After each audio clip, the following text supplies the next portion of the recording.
everybody, and welcome to the D&D one-shot that I'm doing for the Mother Moon EP, and it's titled the Mother Moon D&D one-shot, and these are some of my best friends, so woo! Woo! So, should we introduce our names first, like us as people first? Oh, but of course. Yeah. I am Myles Travitz. I will be the dungeon master for this evening, and whoever wishes to go next of you wonderful peoples. Who you are. Hi, I'm Rachel, and I'm playing Melina Raventrapper. She's an Aarakocra ranger. Yeah. Hi, I'm Dylan Rich, and I'm playing Kenneth Branagh, a completely original name.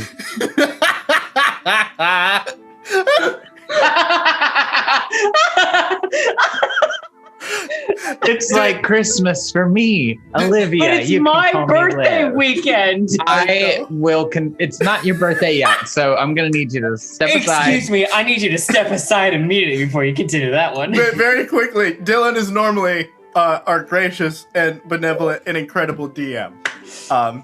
And we've got some chaotic and great energy for this evening. Oh.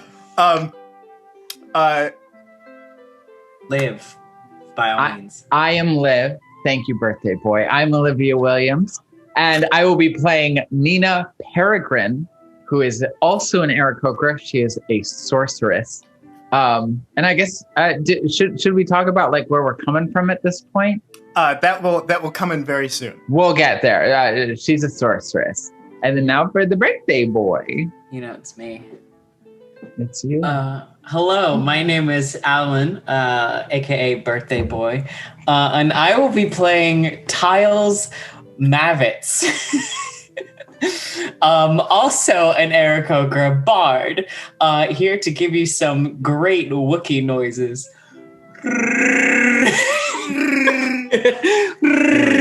Very good. There you go. Okay, cool. Well, in that case, if everybody's ready, then we can go ahead and jump in. Proceed.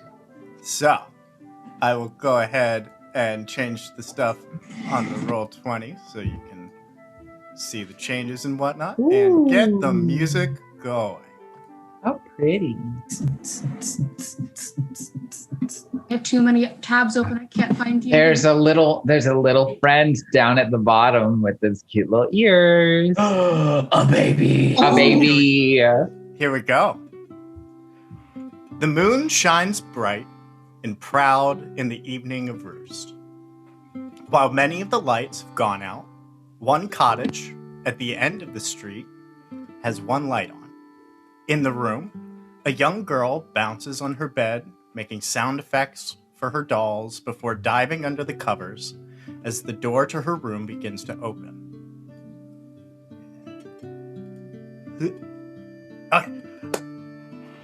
A man peeks his head in and asks, "It's getting late, kiddo. Are you still going on adventures?" From underneath the covers comes a muffled, "Maybe." The man lets out an amused sigh and comes into the room and says, "Even adventurers of roost have gone to sleep. If you want to adventure with them one day, a girl needs her sleep." "But I'm not ready to sleep yet." The man sits next to her bed and slowly pulls down the covers, revealing the girl's face. "Okay, I'll make you a deal. If I tell you a story of adventure, do you promise to get some sleep?" "Story!" she shouts and plops above the covers. "All right," he chuckles. Many tales are told about the ages of Illyria. The age of creation, the age of adventure, the age of storms, the age of harmony, and the age of the stars. In its vast history, only a handful of tales have survived the test of time from the first and second age. One story passed down by our family is from the age of adventure. The tale is known by many names, but our people call it the Tale of Mother Moon. The goddess Selune, also known as the Lady of Silver, the Moon Maiden and the Night White Lady has gone silent in the pantheon of the gods, and the moon disappeared from the sky. Worried, the other gods of the pantheon reached out to heroes in their dreams with visions of great quests to find Selûne and return the moon to the sky. This is the story of those heroes. So, with that being said,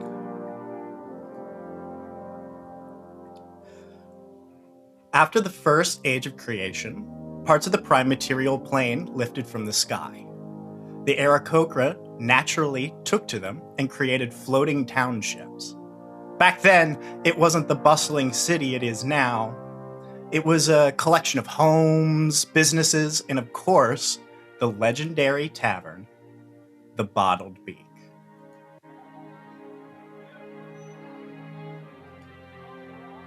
One particular evening, the main hall bustles to life as the sun begins to set.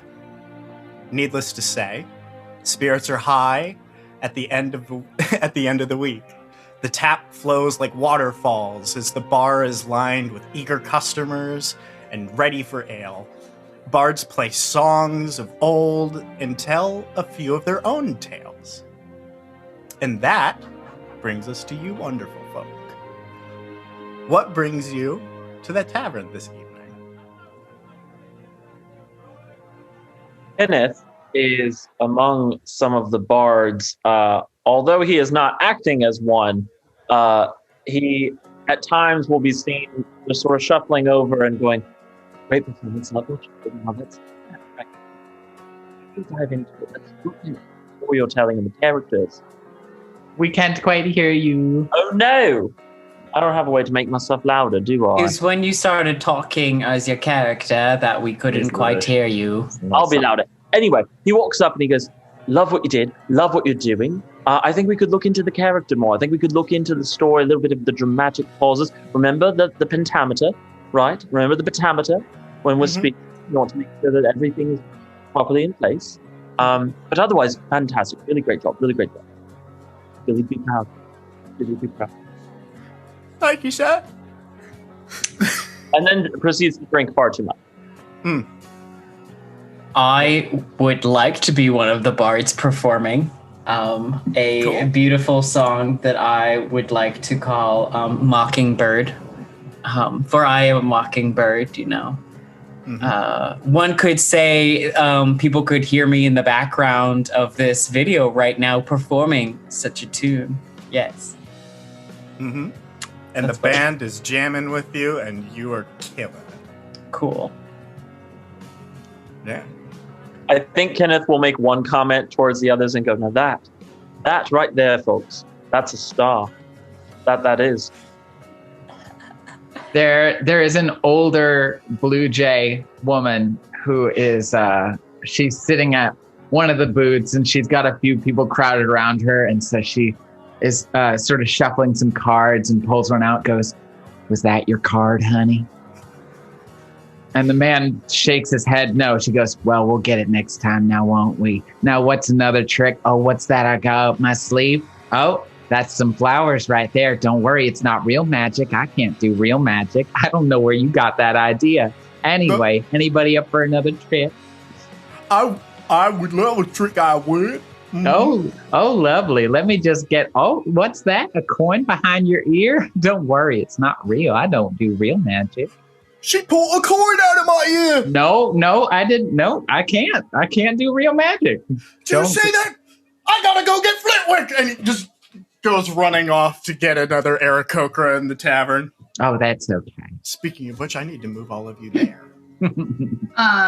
Melina comes in, and she's a type of raven, but she's very doesn't take great care of herself. She lives out in the foresty, whatever. She comes in, she has like this thing of like skins and animals on top of her. She comes in and goes, I've got some stuff I found for you. What can I get for this?" And she like passes over to the barkeep, and she's like trying to shove it on him. They're not great creatures that she's found, but she knows she's found them. Right, well, I'd say it's as good as last week's take, so how about 5 gold for it? Well, it's 5 gold, I tell you. Better than nothing.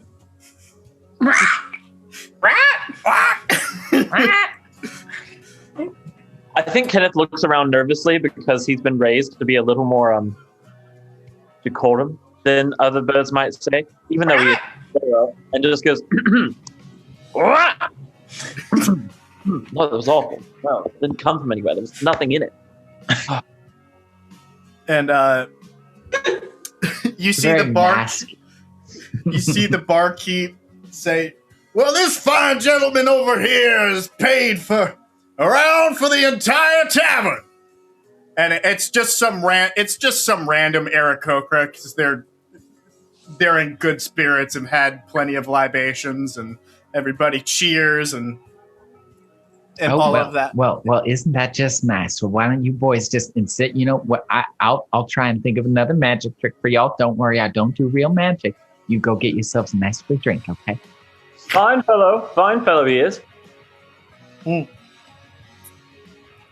And I would say from there, drinks are shared and the night goes without incident. Great. That is until an Aarakocra comes running into the room. Of course. Flying or running? Running. And shouts, "The moon! The moon has disappeared from the sky!" And the bar goes silent. Oh no. And you just hear from the back, "What do you mean the moon has disappeared from the sky? That is outrageous!"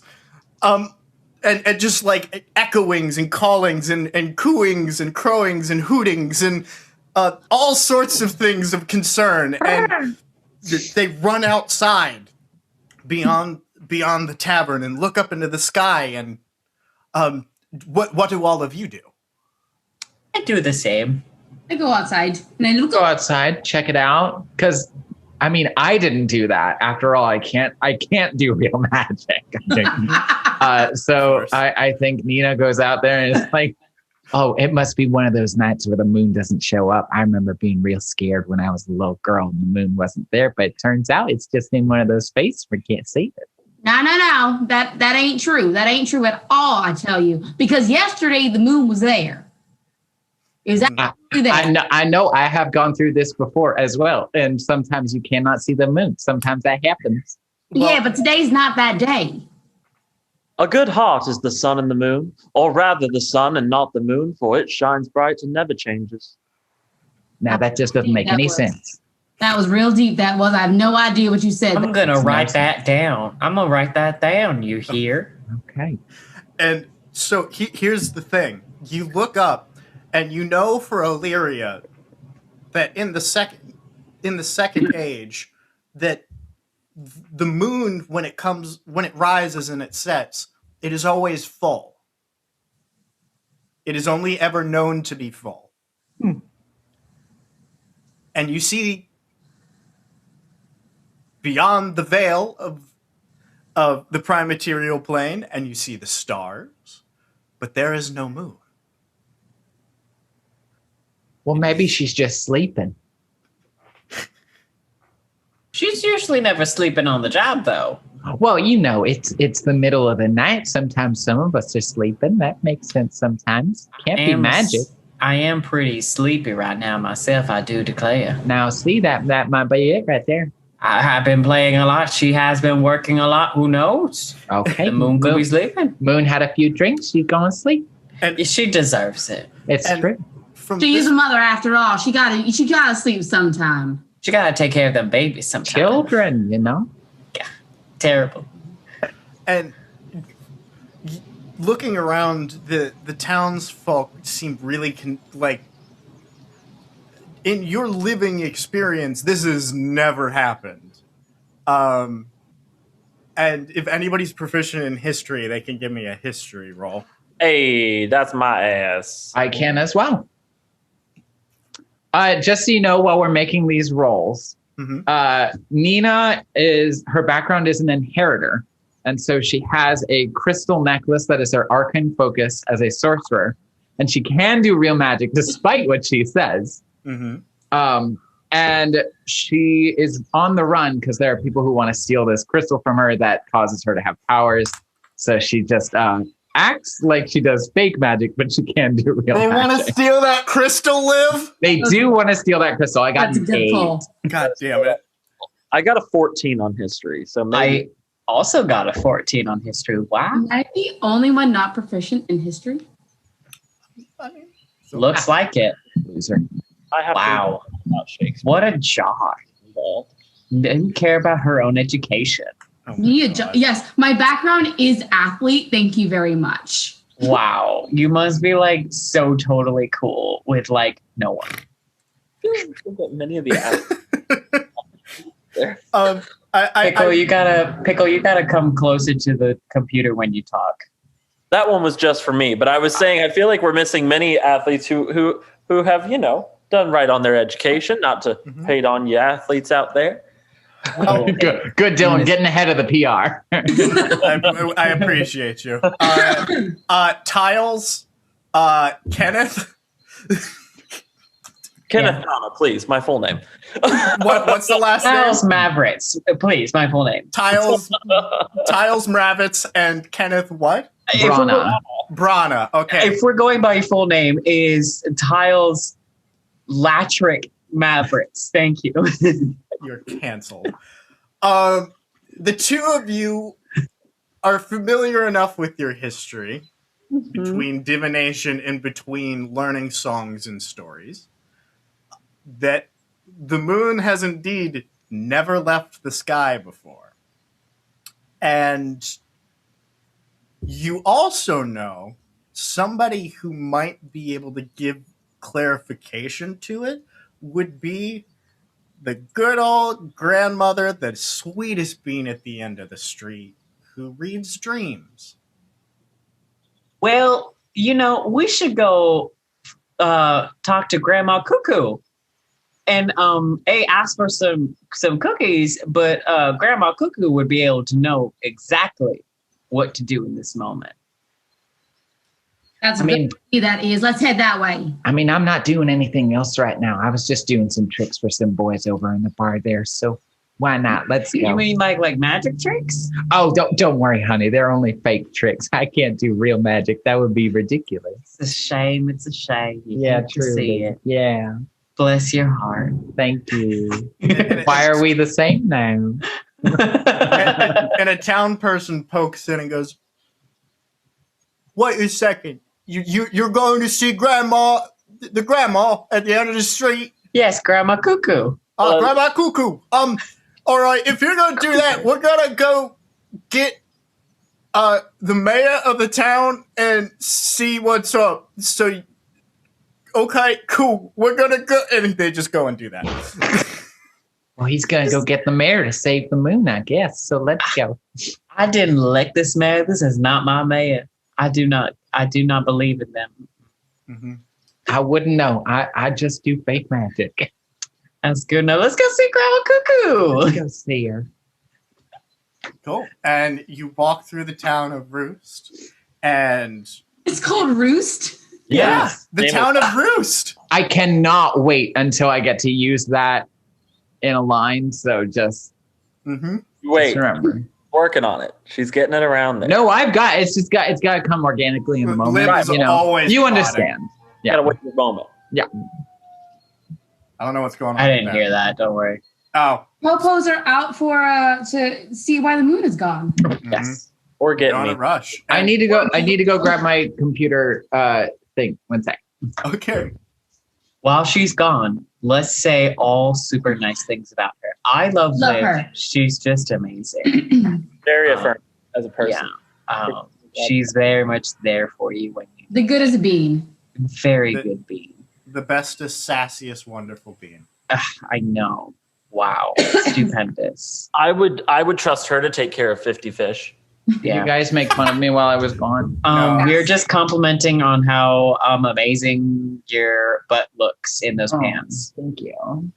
Or in any pants. Mhm. Or the lack of pants.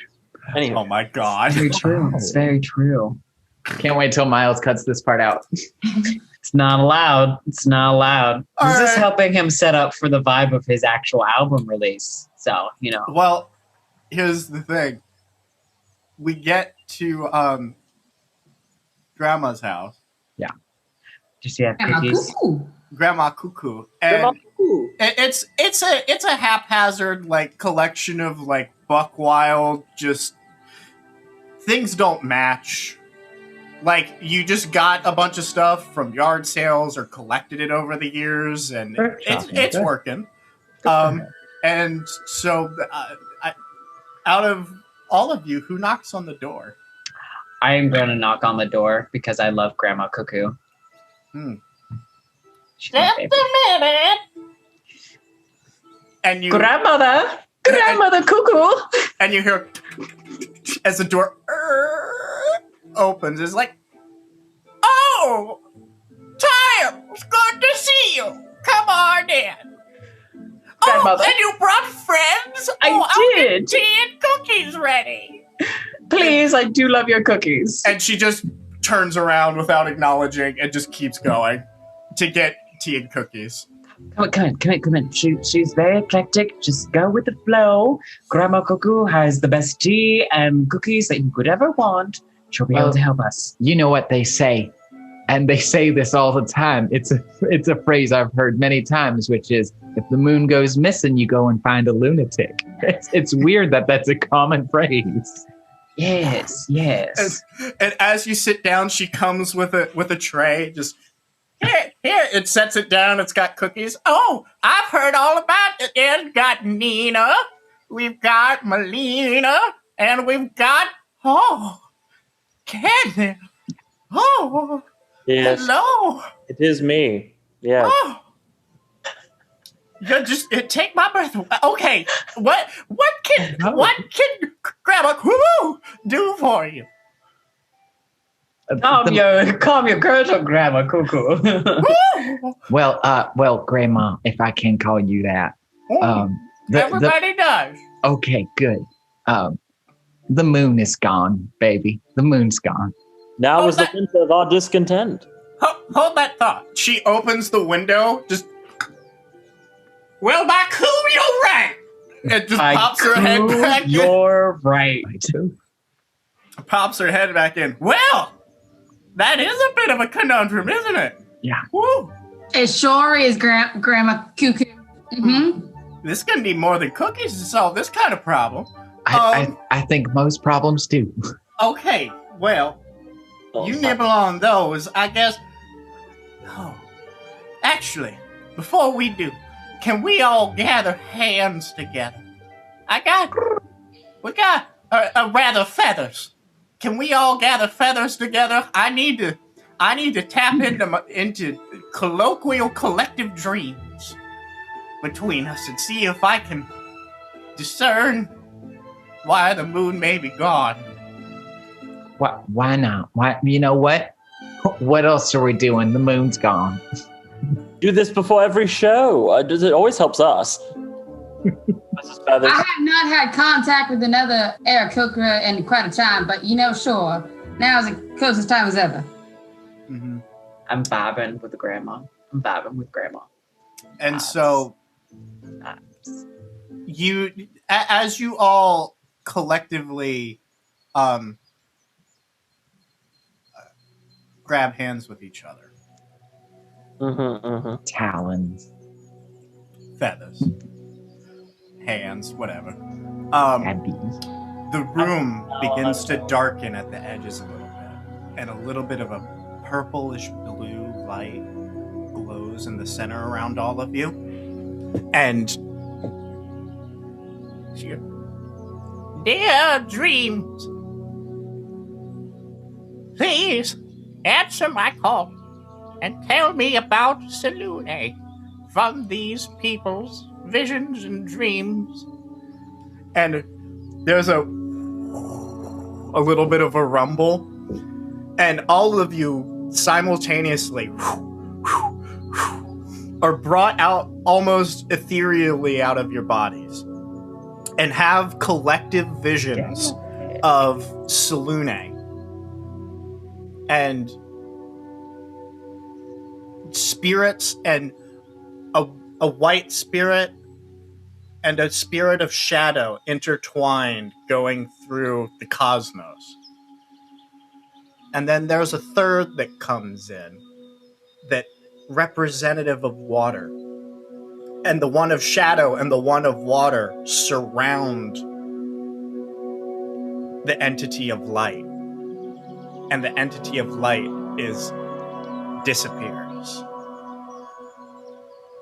And then all of you are pulled back into your bodies. There are more things in heaven and earth, my Aarakocra, than I dreamt of in our philosophy.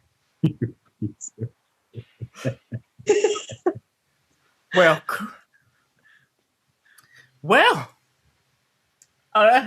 that is, I just want to be clear that none of that was me, because I can't do that. So I just want to say off the bat, if anyone thought that. I'm going to lean over to Rachel's character and go, methinks the lady doth protest too much. I'm sorry. You're going to have to talk in simpler terms because I ain't got no idea what you're saying to me. He's a lying parrot. Well, that is the darndest, rudest thing I've ever heard in my life. And that's why I normally let Shakespeare say it. But when I have to say it, it comes out rude. You understand this is a problem for me? Life. I believe you mean squawk spear. Shakespeare. By the way, good. are any of you proficient in religion? Oh, probably not, but I am a parrot. I could have been, but I decided not to be because I already have a religion. Any of you having this shared vision to make a religion roll? I am jack of all trades, so I'm half proficient. Everybody can make a religion roll. Got on a this. 16. Okay. I got a dirty 20. Hamlin's smiling down. Okay. I I'm not got proficient in religion. an 8. Okay. I'm just here for the cookies and the psychedelics. You're allowed to roll this one if you weren't proficient this time, Rachel. Oh, yeah. I'm sorry. I missed that. Yeah, because everybody had a shared vision together. I literally got a 19 plus my 1 religion. Hey, those are some orbs, for the most part, and even Grandma Koo is like, well, I guess the bright one was Selune. Yeah. However, Nina, you look at it and you're piecing it together. You know that Selune has a twin sister named Shar. And also, you're familiar with gods of the ocean. And the one that speaks to you right now is Umberly. And from what you can tell, it seems like the two orbs representing Shar and Umberly were working together to snuff out the light of Selune. Now, again, I don't know anything about this, but if I did know anything about this, then I would say maybe that the bright light was Selune and the dark light was maybe, I don't know. I'm sure I couldn't imagine, but probably her twin sister, Shar. And then the other one, if I did know, which I don't, would probably be, I'm just guessing right here, probably Umberly. You know, that evil sea goddess. She's so much fun, so real chaotic. She's anyway. a bitch. Yeah, love that bitch. That's definitely the one. If I knew anything about that, and I think they're trying to go after Selune, and they took that moon. Wow, that's a great interpretation. You know what? I think it's Mr. Brana over here who's just got me in all those thematic. I'm just sort of starstruck. from Mr. Brana over here. And I just think, you know what? It makes a really good script. I don't know. You're not alone in that one. I just was still on the same track of, maybe Mother Moon needed like a day off. So she got a little turnt on the water, if you will, that good water. Wink, wink, nudge, nudge. She just decided to take a little nap. That's what I got from that vision. Well, if you're in search of Salune. All right. If you're in search of Salune, I'm okay. Follow me on this one, because I know people look at me like I'm crazy. But you are. Oh, no, absolutely not. I love you for it. Well, there is a shrine to Salune down in the plum forest down below us. If you go, now mind you, it's, during the day it's fine, but at night it can get a little bit scary. So just if you go down there to find Salune, just keep your eye out for a stone shrine. You can't miss it. I've heard it's like a clearing, and there's a big rock, like a big one. Big rock. And whenever the moon's out, it glows. So, but now there's not a moon. Shit. So, I heard it's to the north. It'll be difficult to track, but I know that if you go under the ground, there is a trail of some sorts when you get close to it. So that I don't know if anybody else is going to look for Salune, but if there's anybody that's going to do it, it's an Aarakocra. Well, nothing will come from nothing, so we might as well get on our way. I mean, I like the moon, so why not? Well, of course, yes. If you need anything before you leave, just go.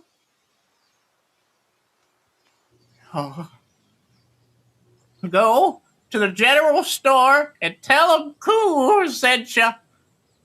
And they'll probably give you a few supplies, just because when the hell does a moon ever disappear from the sky? Other than day. All right, we'll do that. Cool. I think as we're leaving, and in my head now, I do have to state, this is a slightly older Kenneth Branagh. This is a refined older Kenneth Branagh. Fine wine. I think he's going to walk by Madame Cuckoo and say, forgive me. He's going to say, I am one who loved not wisely, but too well, Madame Cuckoo. Give her a bit of a wink and walk out. You can love on me any day. Madame Cuckoo! Madame Cuckoo knows how to get it. He will come She gets back it on the regular. Good for her. Good. You just see her. I need some of that tea and cookies, and just goes off and closes the door. And you just hear. So glad I'm not doing quotes for this one shot. It's okay. So glad. So, from there, where would you like to go? We're going to the general store with the people who can help us get the moon. I got 15 gold. I have like 115. Oh, dang. I've made the decision I have none because I'm Kenneth Branagh and a struggling actor. I use my magic to take money. Okay. So when you get to the general store, it's pretty laid back. It is a general store. So anything on the general store list that you need, with the addition of healing potions, you can buy those. What if we just said no? We don't want any healing potions. We can't wait to die in this story, Myles. And you're gonna have to deal with that for your album. I think you'll be all right with that. I mean, if we want to make this a tragedy, okay. I mean, if you want me to have the man in the intro tell the girl a tragedy, sure.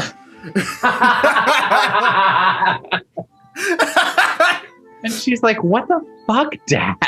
Uh-huh. The timeless trail, a tragedy. The Tale of Mother Bird, a tragedy. I have to ask, because you said any item on the list from the general store. What do you mean by that? What is on the list? So in Do the we player's have a handbook, list? there is a Like we have that available to us Can right you now. send us that list? Yeah. I'm so sorry. Hold on. I will send that to you. I am the best DM. I am so good. Really I was are. like, wait a minute. Also, Dylan, utter perfection. Don't change a thing. Fantastic. Love it. It's a I love how pastiche. the three of us are Southern. I knew just I was went- going to be Southern this whole time. I was feeding off of Liv, and I said, "Oh, I could be Southern Belle too." 3 Southerners and Kenneth Branagh trying to go get the food. So It's I like Pitt. didn't know what was going to come out of my soul. That's all I know. It's like Pitt with the rest of his family. They all speak in a Southern accent, and Pitt's like, "What if I talk a little British?" I put a link in the chat. I mean, that's a beginning starting place. If you come up with something in your brain that's like, I got a little bit of chaos in me, and you want to let that fly. Chaos? What are you talking about? None of us have chaos in this Okay, group. fine. I'll edit what I said. If you feel like being yourselves, you can add on to this list and we can yes-and it. Row my boat gently down the stream. I can get a rowboat while I Row my ass. I love You're it. going to have a lot of editing to do, bud. See, here's the fun thing. You think I'm going to edit this? Oh, I'm not. God. This is a D&D campaign. I There's could no- get an abacus and count and stuff. Mm-hmm. That might be But fun. I'm essentially, gonna get a healing potion, please. Just like I don't know how much those are. I don't 50 have gold. times. So here's what I'm gonna do. I'm gonna attempt. Well, here's the thing. You guys are level 9, so I imagine you have some amount of money. Nope, I have I zero haven't money. heard I Okay. I gamble it away, and I don't get that many like performances money because it's Shakespeare, and I don't think this town appreciates it. I have Nope. zero money. So what I'm going to do instead is I'm going to take a swipe at a bar of soap, because if I have a date with Cuckoo tonight, I need to make sure I'm ready. Swipe as in take? Yes. All right, give me a sleight of hand check. It's Where- not me this time, y'all. Where are healing potions on this list? It is not, but the basic healing potions are 50 gold. No. I think what is medium? Like 100 or 250? Yeah, I know what you're saying, Miles. That you have those prices based on what D&D says, but what are they for your world? Yeah. Well, Where I did say most of us have. if you talk to the owner, who I totally have an original name and voice for. Better, because we're about to. Yeah. You could talk to them and see if they'll just give you some or see what happens. Hi there, Jerry. I got some metal to spend over here, and I'm gonna go try and get the moon. If that makes any sense to you, can you tell me what your prices are there for you, dear? Well, I'm Zazu. Thank you for establishing your name, even though I did not ask you. It's really helpful for me. Thank you. Well, what's wrong with the moon? Oh, It's gone. She's gone, baby. She went poof. Get out, baby. Oh. You don't get It that much, pokes do their you? head outside. Well, by hell, it's gone. It's so easy to. I'm glad we don't have we need to do like a zone of truth kind of thing, because people just gotta look out the window and they go, oh dang, it's gone. Well, what can I do with you for you on this moonless evening? I would like some healing potions, because Well- I don't know, maybe it might be a little bad when we get over there. All right. Well, It's a those completely. cost gold. Do you I've have- got it. All right. That's why I'm asking prices, baby. Also, if you do mention Koo, And I know the Grandma Cuckoo, just like everybody. you're talking about my wife. Why did she not say that she was married to you? Because she's crazy sometimes. I mean, you ain't lying. That is. Although her cookies are real good, that seed that she put in there is excellent.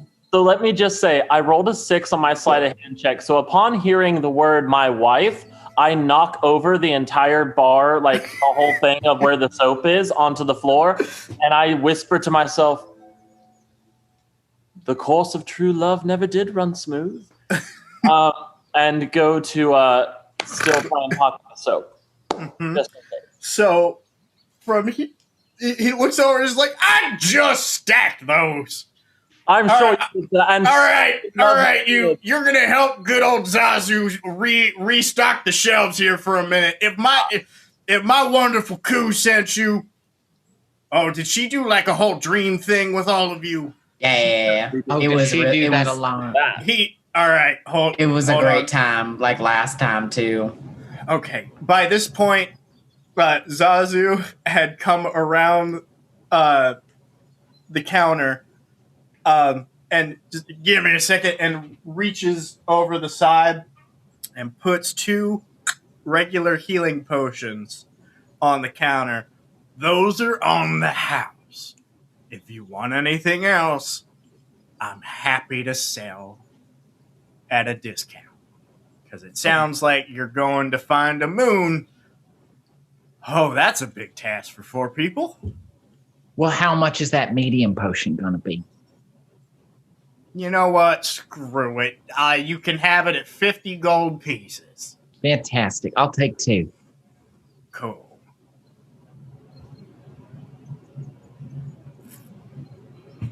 Can I get anything? And he's doing this while he's like pulled Kenneth by the ear, or the equivalence of an Aarakocra's ear, to help him restock the shelf. Non-existent. I'm going to restock the shelves. I guess the question is, amongst restocking the shelves and the mess that I have made, am I able to acquire this bar of soap that is for some reason so important to me? Sure. This is very important information. That's all I need. Mm-hmm. Everything else be damned. You got anything of the healing variety that is cheaper? I mean, you mean the ones that I put on the counter? Like for me. I mean, all right. You can buy, if you got 25 gold. You can get another one. I only got so many. While Kenneth is trying to snatch soap again, I'm going to cast dancing lights. And so I'm going to give him advantage by helping, but I'm going to cast dancing lights and I'm going to go, don't anybody worry. This isn't real magic. If you look real closely, but don't look real closely, you could probably see a wire that's hanging all this. It's not real. It's not real. Don't worry about it. May I make a perception / arcana check to see if I can see the wire, or I don't know. Can I too? I would say go Arcana. It's not real. As y'all are doing that, I'm going to lean over to this lovely Eric that helped me get the soap and say, I'm going to say, I do desire we may be better strangers. Well, if you try to be better strangers with me, mister, I might punch you right in the groin. How better are you thinking, baby? Well, you are Kenneth Branagh. My mistake. You're not just anybody. You're Kenneth Branagh. I loved you as Poirot. Some Cupid kill with arrows, others with traps. I think you mean Goose Row. This guy. Look.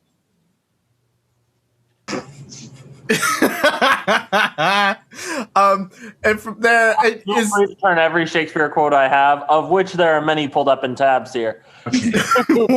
if you're gonna pull up Shakespeare quotes, I'm gonna pull up Kenneth Branagh movies. Oh my god! Yes, I expect nothing less. Okay, not do stats for you. I won't do it. No, you don't need to do stats. It's fine. Who was he in Thor? Oh god. Oh god. Well, here's the thing. I have an entire page dedicated to Shakespeare quotes. Y'all, we got to get on this journey for poor Myles. Okay, let's keep going. Let's keep going. You're good. I'm loving this. I'm just like, woo. If there's anything else you want to get in the store, if you want like, I don't know, like rope or tinderbot, I'm just coming up with junk. I ain't got no money.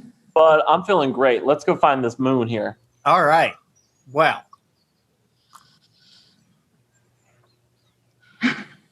Well.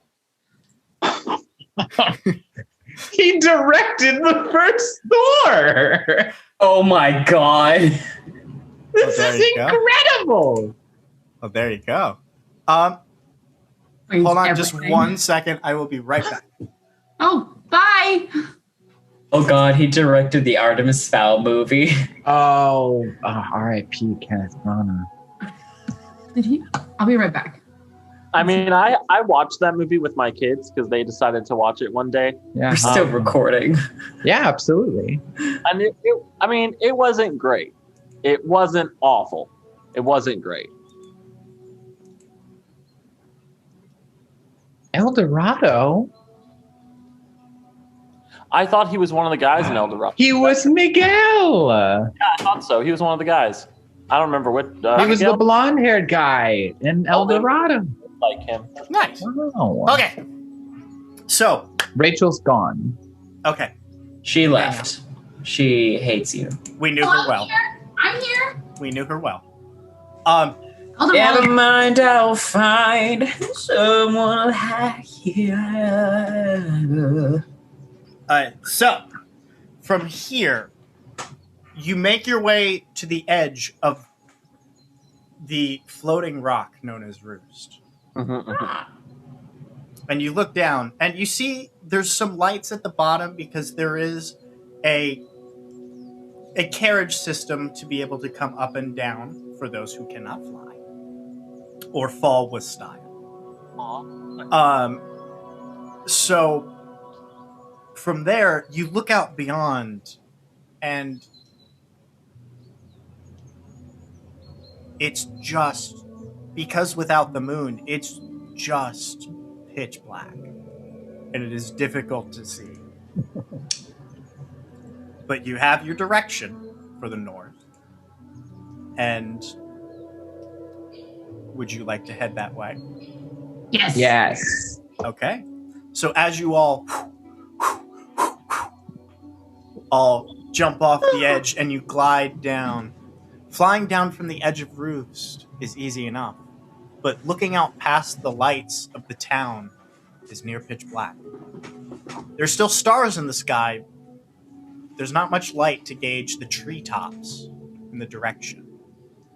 If anybody is proficient in survival or nature, Oh, me. go ahead and give me a roll.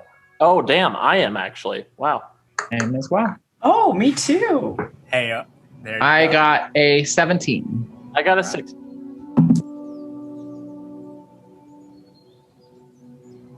Wow, I'm 12. You're getting all the good rolls out right now when they 21. Oh, dang. So Melina is struggling a little bit, but with the help of the other three, and particularly Tiles Mravitz, you glide your way down safely, and you come above the treetops, and you find a safe place to land into the plum forest. And so, as you do so, you're making your way through the forest, and compared to what you've experienced in the past, there are still the sounds of birds and of crickets and of other little critters here and there making evening sounds. However, it is quieter than you would expect. And especially now that you're below the canopy of the trees, it's really hard to see. Remind me, do Aarakocra have dark vision? I don't know if they do, but I do. No, Aarakocra themselves do not know. Or I have a spell for dark vision, I think. Yeah, I have a spell for it. Okay. Well, it is very difficult to see, and maneuvering through the forest in near pitch black will be difficult. So moving forward, I'm gonna need another survival check. But unless you pull out torches or have dark vision, you're gonna be doing it with disadvantage. I have a candle.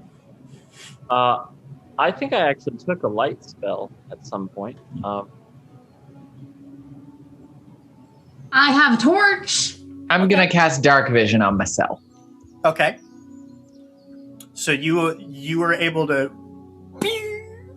see much farther ahead than the others. Can I ask if Tiles found out, or did we figure out the roles for if Tiles could figure out that I was doing magic? We both got 10s, Melina and I. What? They suspect nothing. Word. Great. It's not real. Oh, apologies. I brushed over that. You're all good. How dare you? And so, okay, so Nina has dark vision on now, and then we got torches and candles out.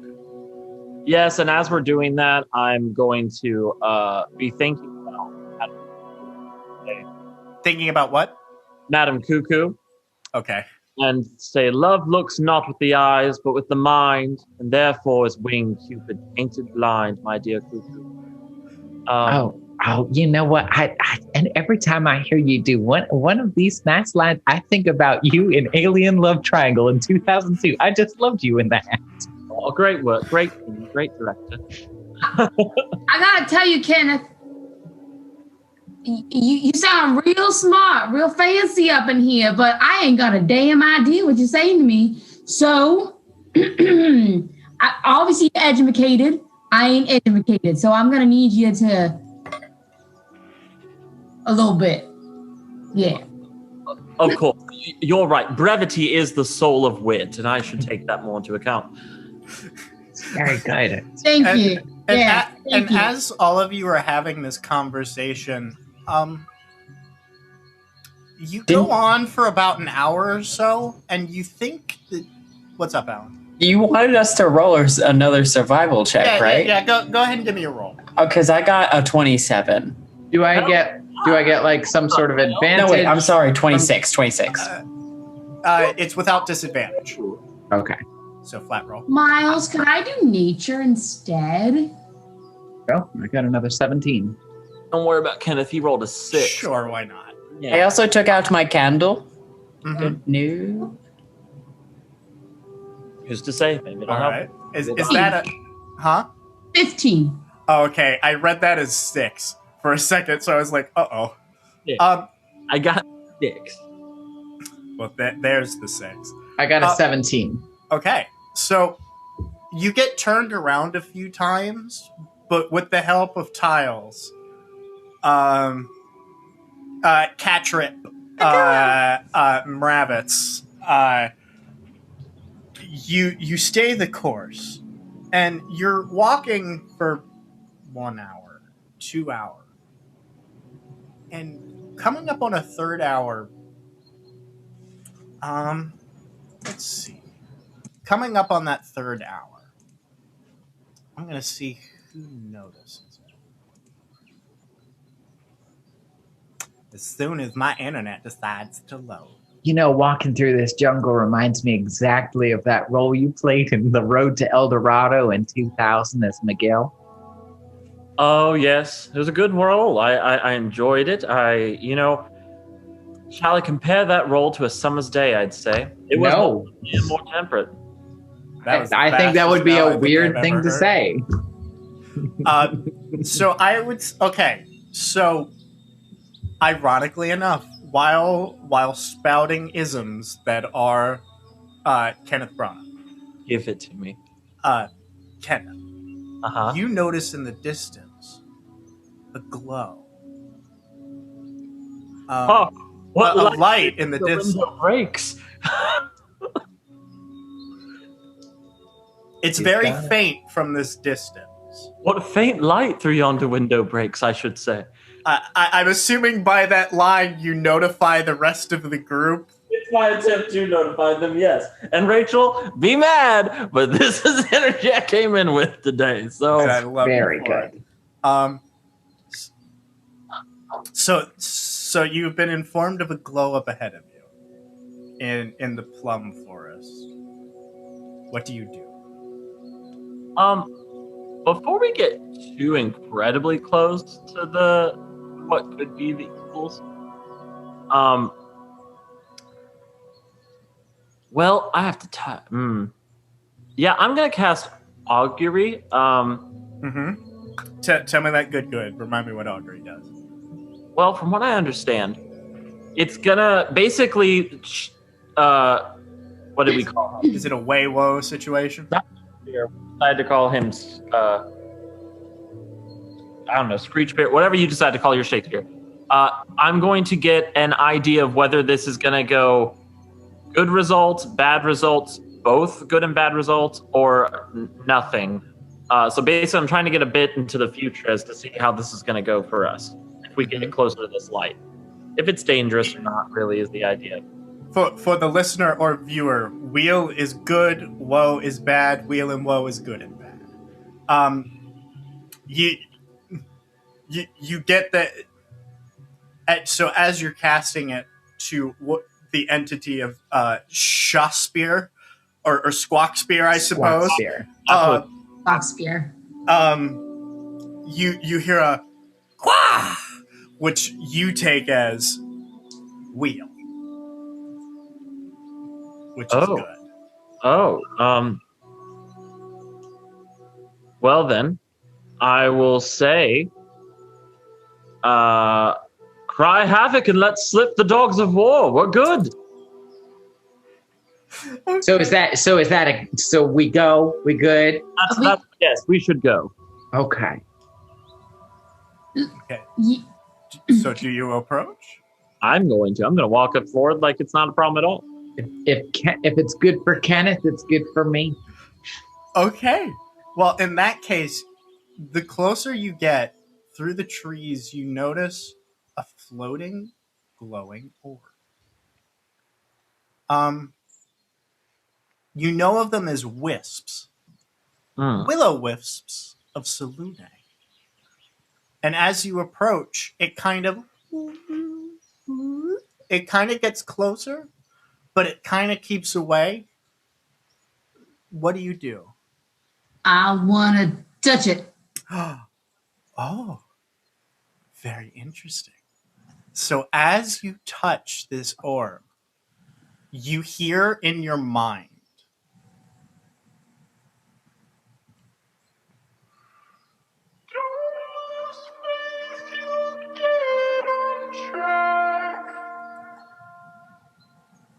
Okay, part of that said track. I know what it is. it said, don't lose faith, you'll get on track. Well, that's encouraging. Can I poke it again? Uh-huh. And as you poke it again, it says,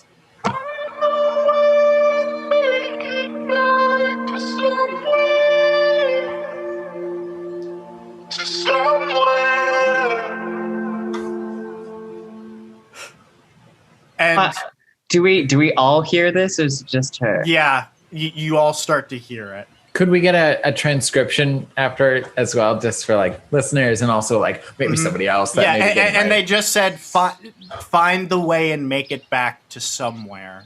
To somewhere. The Tiles is gonna be like, I recognize this song, and he's gonna be like, you will glow, glow, you will glow. And as you So no one's gonna do for me, that would make my hunting real difficult. I don't know what glowing's gonna do for me, because that would make my hunting real difficult, shining like a beacon in the sky. well, here's the thing. As Tiles Mravitz starts singing that, more of these wisps start appearing. And more of them start appearing and appearing until there's just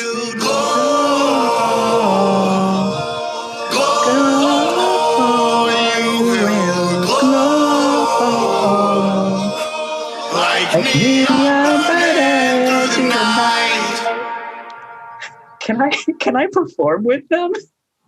and And you start playing, and as that happens, more of them come out, almost like it's an ocean of light on the floor of this forest. And as it does, like, you just see this trail begin to light up of just wisps, almost as if it's leading you in a direction. That's the coolest thing I've ever seen in my life. Let's go. Tiles is gonna keep strumming his little lute, and he's just gonna be singing along with the little wisps the entire time. Very cool.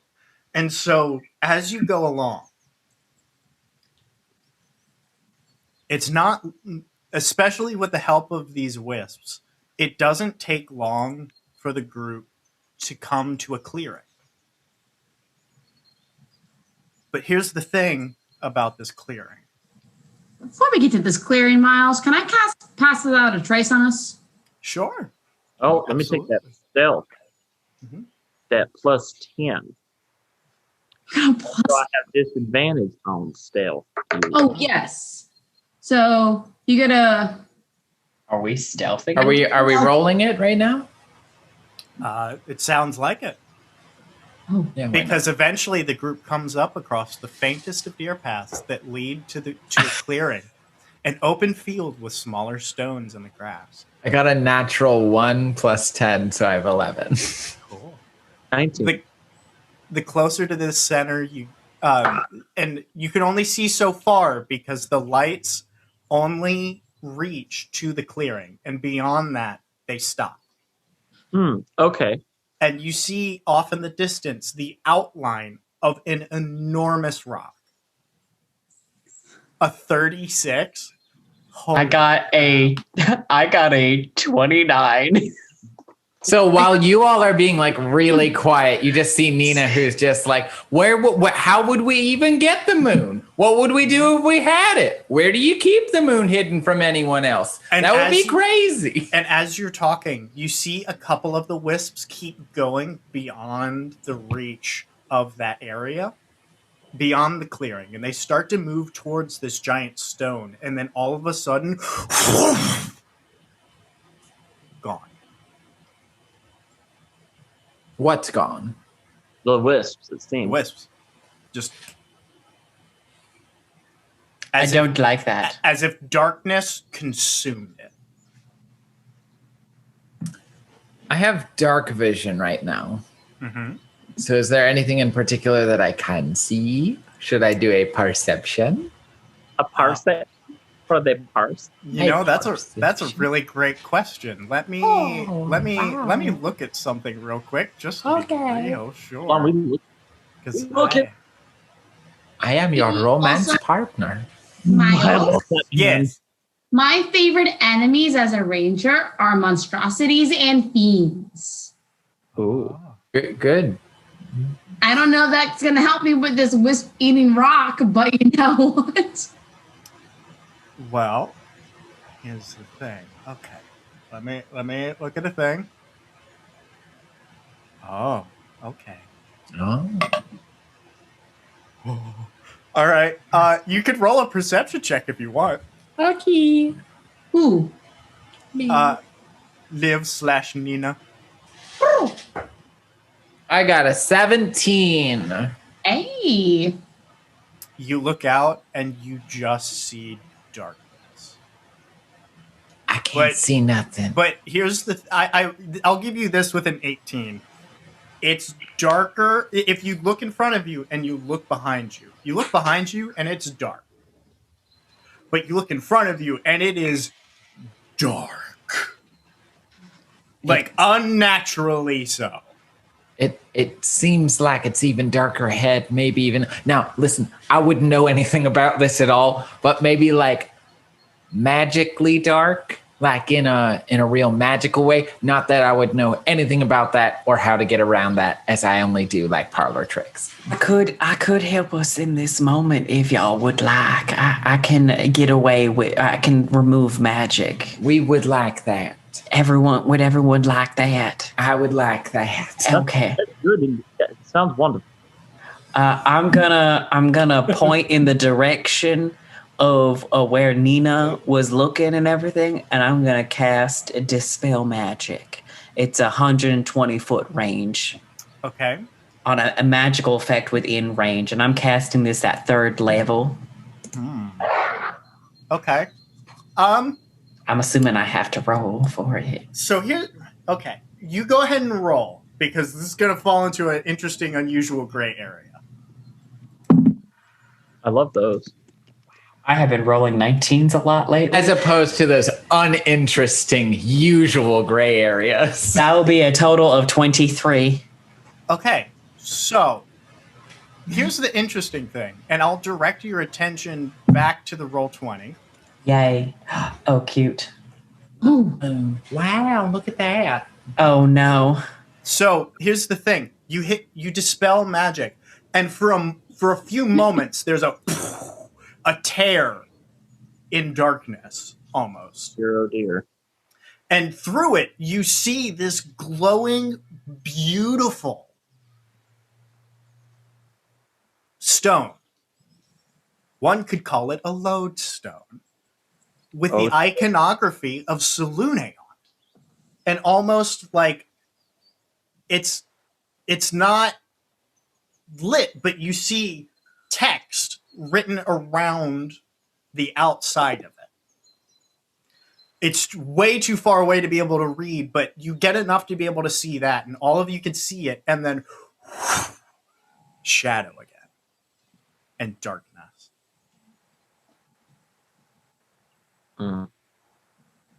So, like, do we go into the darkness in order to get to Selune? But, like, obviously surrounded by some stuff, but I don't know. I'll go touch it. Let me go touch the darkness. And you're still stealthing? Yes. Okay. Give me a second. I got a 36 on my stealth. Don't forget. Mm-hmm. Some are born great, some achieve greatness, and some have greatness thrust upon them, it seems. Wow. Okay. You mean Teddy Roosevelt didn't say that? I'm sorry. Robin Williams as Teddy Roosevelt in Night at the Museum didn't say that. So here's. Oh, yours. Oh, I was going to just say, just so you know, my patron has been plagiarized for years. It's actually one of the great works of clerics of my nature to keep that sort of under wraps. Wow.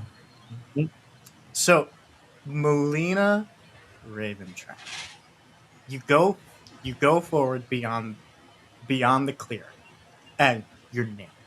That like nobody could ever see you if they tried. And then all of a sudden, you keep walking, and it's almost as if you walked through like cloth of like just darkness, and you're just walking through it. And as you cross beyond the veil of it, you're just in straight up darkness. But all of a sudden, you hear.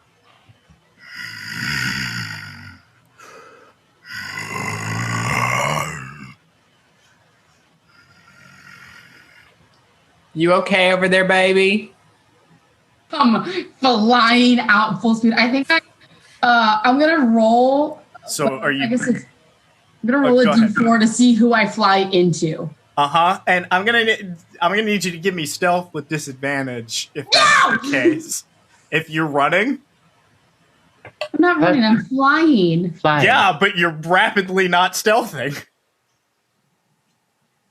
I'm stealthing quickly away. Great. Roll me with disadvantage there, boo-boo. And she ran stealthily away.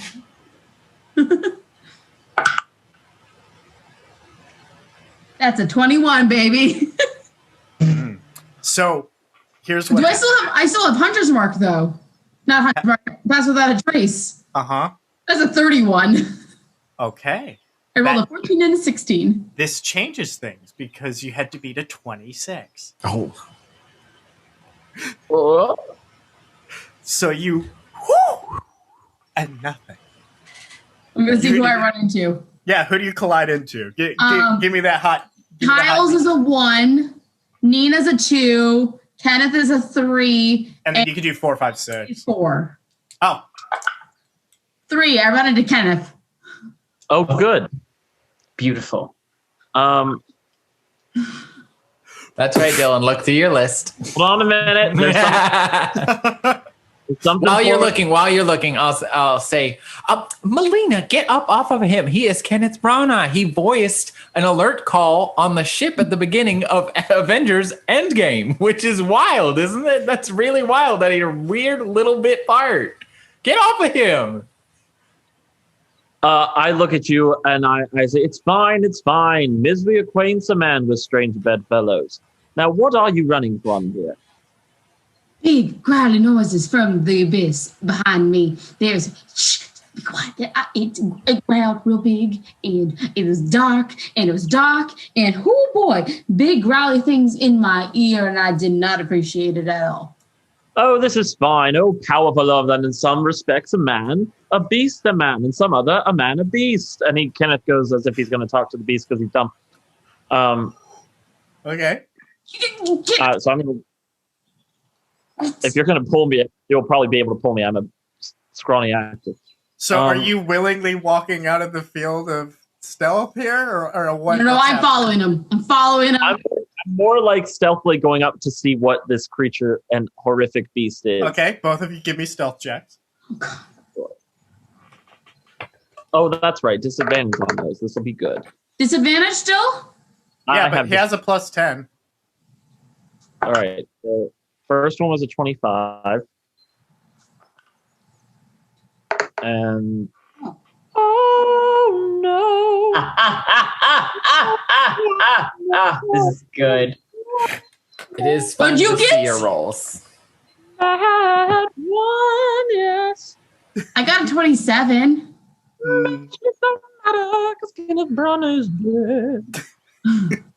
So, before you even get to the veil in which Melina Raven Trapper was speaking of, Kevin, Brana, you're walking. Kenneth Brana. Please call me Mr. Brana.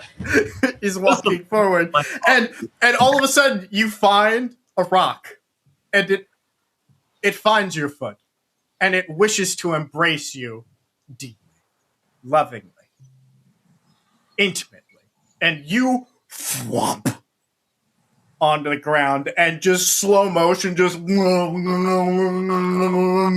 whole way down, and just all of the noises, and just and then there's a moment of quiet, and you hear the little birds in the background, and you're like, okay, no, we're fine, everything's fine, we made it, we're here.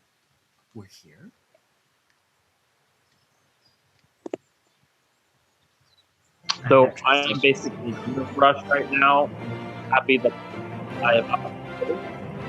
Ooh, I need the music just a little bit lower because I could not hear Kenneth Braun. Go ahead. Oh, Dylan was just asking, is Kenneth Branagh found, or like I fell into the brush and now I'm just like... No, it's a clearing. If I could direct your attention to roll 20. As you hear... as shadows begin to clear, and before you, you see a shadow dragon. Sir. Sir, we are level 9. Sir. Sir. Remember who... Sir. Yeah, it's chaos. Purple one, if I'm to die. And so all of you should have your own individual things you should be able to control. Oh, I'm purple. Come on, Kenneth. This is just like you were in Wild Wild West in 1999 with Will Smith, and you went up. Steel. Wait, were you the bad guy in that movie? I tried to coordinate it with everybody's colors for their thing, and for the viewer/listener, I'm currently setting up on my other screen. I think you were the bad guy in that movie. Never mind. This isn't going to help at all. I was the bad guy in that movie, and I did die. Beautiful. Okay, I can sync it now. A very fun death, let me tell you what. It was a fun movie. You can move yourselves accordingly, but I need all of you to roll initiative. Roll initiative. Okay. And This shit Dylan, is so good. This is very bad. Um, Well done. I got a 13. 11 would be the number for Kenneth. 11. okay. Dylan, for my own reminding, how do I pull up the initiative tracker? Right. So you go over to the little clock-looking thing. You click on it, and then you click on each one individually. And add The settings? yes. Well, not. It's over on the left-hand bar. Oh. You click on the thing that looks like a clock. There you go. Now you're going to click on each of us individually and add a turn to us as well as your monsters. And then put the numbers where they shall go. Kenneth will have an 11. Do I click on the people on the board or the icons? The people on the board. So click on our little colored dragons, it looks like, or Aarakocra, Mhm. and you should be able to add a turn. It is a right-click option. Uh-huh. And then it's... What is it? There's dimensions and all of that shit. If you just go up to them and right-click, there should be like a list of options. Add turn is at the top, the very top. Oh, okay. Rachel, what'd you get? I got an 18. Okay. Okay, and then Liv, what'd you get? 13. Thanks. Who did I put as purple? I put Alan as okay. Alan, what'd you get for initiative? All right, cool. He's not sitting. Dylan, what'd you get for initiative? I got an 11, but it's interesting. So you tinted the color of the same model. Mm-hmm. Okay, so you're gonna only be able to tell who we are. No. I'm gonna quickly rename everybody, Oh, gotcha. Fantastic. so you'll be able to see your names. That's beautiful. I love that. Alan, come back. You can blame it all on Kenneth. He's the I was wrong, and I can't go on without you. I think Oh, he got an 8. He's getting some water. Okay. Let me come back. Token aura. Dylan, it's weird putting your name. Oh, I didn't know you could do that. You can put an aura on your character. yeah, Oh, you that's awesome. can specify how many feet it is and give it a color if you want. That's so good. Roll 20, you did something, right? So, you have Melina on there twice, Boo Boo. I do. Yeah, you I'll have me on fix- there twice. I'll fix that momentarily. I'm looking at the initiative of this fucking buck wild creature that I've chosen Isn't to that put you too up against. scary for the child whose story it's told for bedtime? I mean, We're getting there. We're getting Oh, there. really? You're beating me to the punch, dear. Fuck it. I'll just use proficiency bonus and go from there. We're gonna plus. And Wow. that's what was Robert De Niro nice in Frankenstein? not at all. Honestly, quite the diva. Yeah, I imagine. You were about to say something, and I had my stupid joke, so go right on ahead. Oh no, I was just laughing as Dylan because I didn't think that Rachel heard my joke when she said, "Isn't that too scary for the child?" And I said, "Not if you're my parents." That's neither here nor there. I haven't been able to hold it together at all today, and I feel so bad. Like my chaos complex is way too strong today. I don't think you saw my chat. I said I got an 8. No, He put me in there twice. I fixed it. We're getting all the giggles out for tomorrow. Oh, you sleeping in your little bed? Okay, Quinn.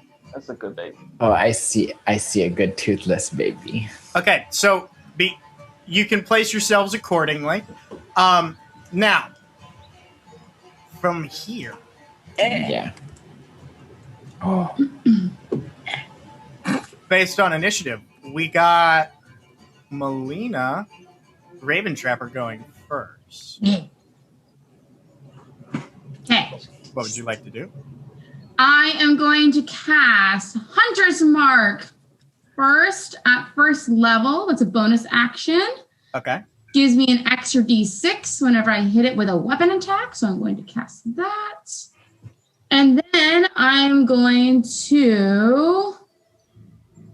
It's gone. Why are all these bells? What the hell? Oh, that's right. Everything else I have is concentration. So with my longbow, where's my longbow? Excuse you. I am going to, and I get 2 attacks. Mm-hmm. So with my first attack, oh, I also get a cool thing. Can I see what it is? Okay. All right, I'll do that on the next one. Okay, first attack with my longbow, and I'm kind of like hiding behind that rock that's up there, and I'm gonna kind of like duck around and. Okay. Ooh, that's a 25 to hit. That hits. D8 plus 3 plus, what is it, a D6 for Hunter's Mark? Yeah, D6.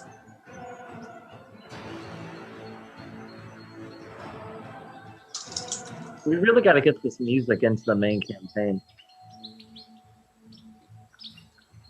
That is a 13 damage for the first. Okay.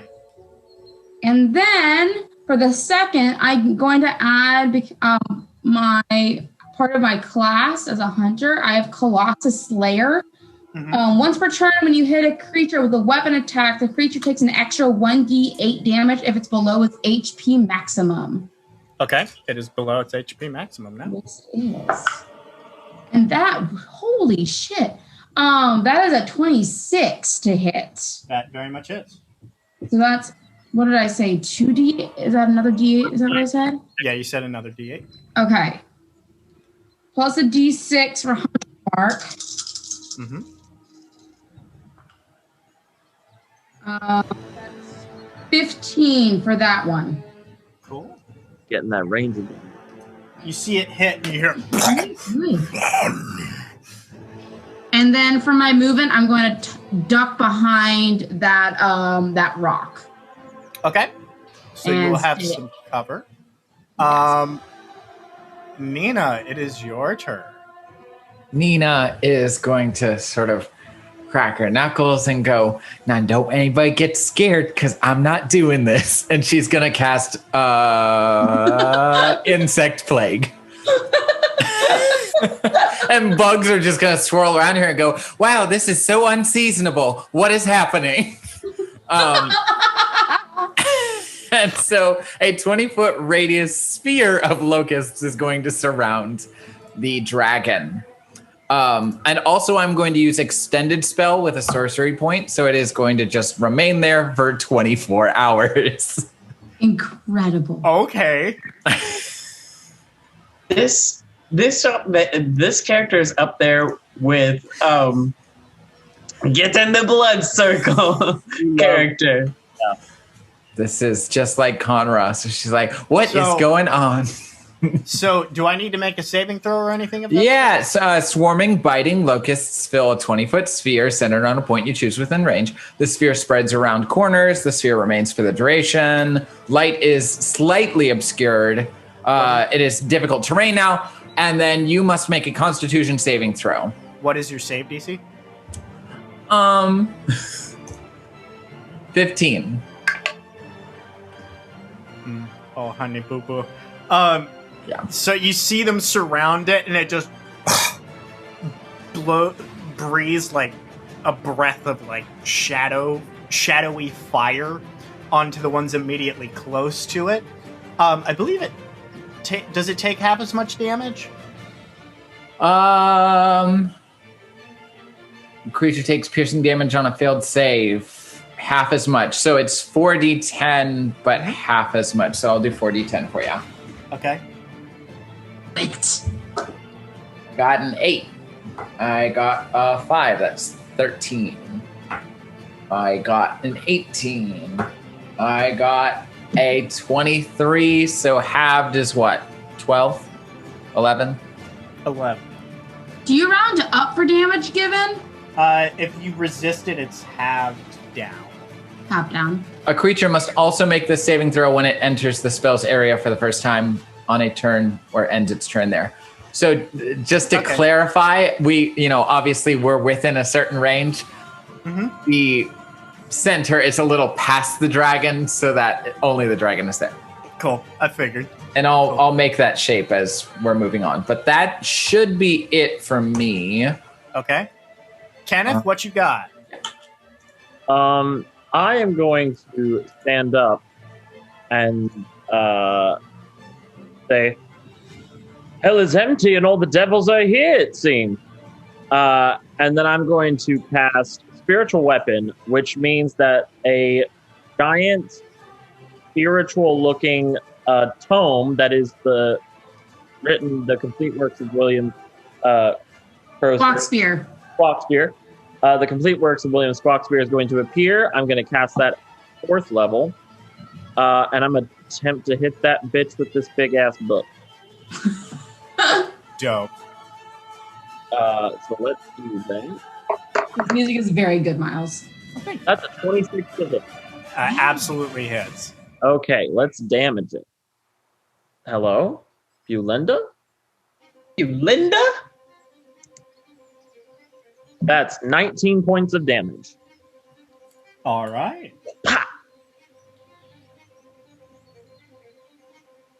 So you see it getting shot with arrows, it getting bitten by insects of a plague, and getting smacked by a good old knowledge of Squawkspear, and just. Is there anything else you would like to do in your turn, sir? Run.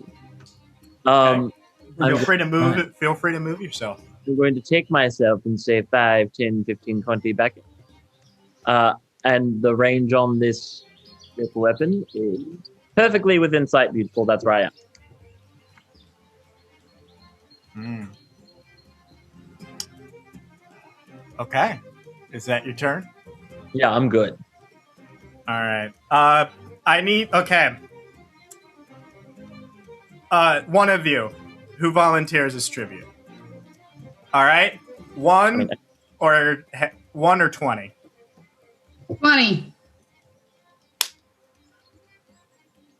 Okay. From that, I will. Okay. No punches are being pulled on this turn. Oh, joy. Okay. I have like a billion Shakespeare quotes for death. I'm ready. Okay. I need everybody. Same. I need everybody to make a. What save is that? I need a dexterity saving throw. Oh. Oh, I'm good at those. I think that's one of my lesser ones. Yup. That was Look. a 15 from your boy Kenneth. Hey, me too. 21. I also got a 21. Look at us pairing Got up. 2 15s and 2 21s. Okay. Half Oh, of us geez. are okay. Kenneth, we're dying. We all failed because it wasn't a 26 or something. Okay. So, how do I? Okay, I need to go to the internet. We're dead. Myles, you love us. No, you don't. That child's father told her a horrible, tragic bedtime story. I know, like we're the fluffy unicorns and all the cute little seahorses. Bad father. Bad parenting, is what it is. Okay.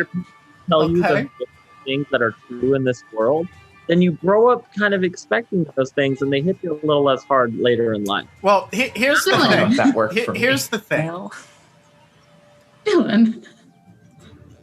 Here's the thing. Okay. You see the shadow dragon breathe in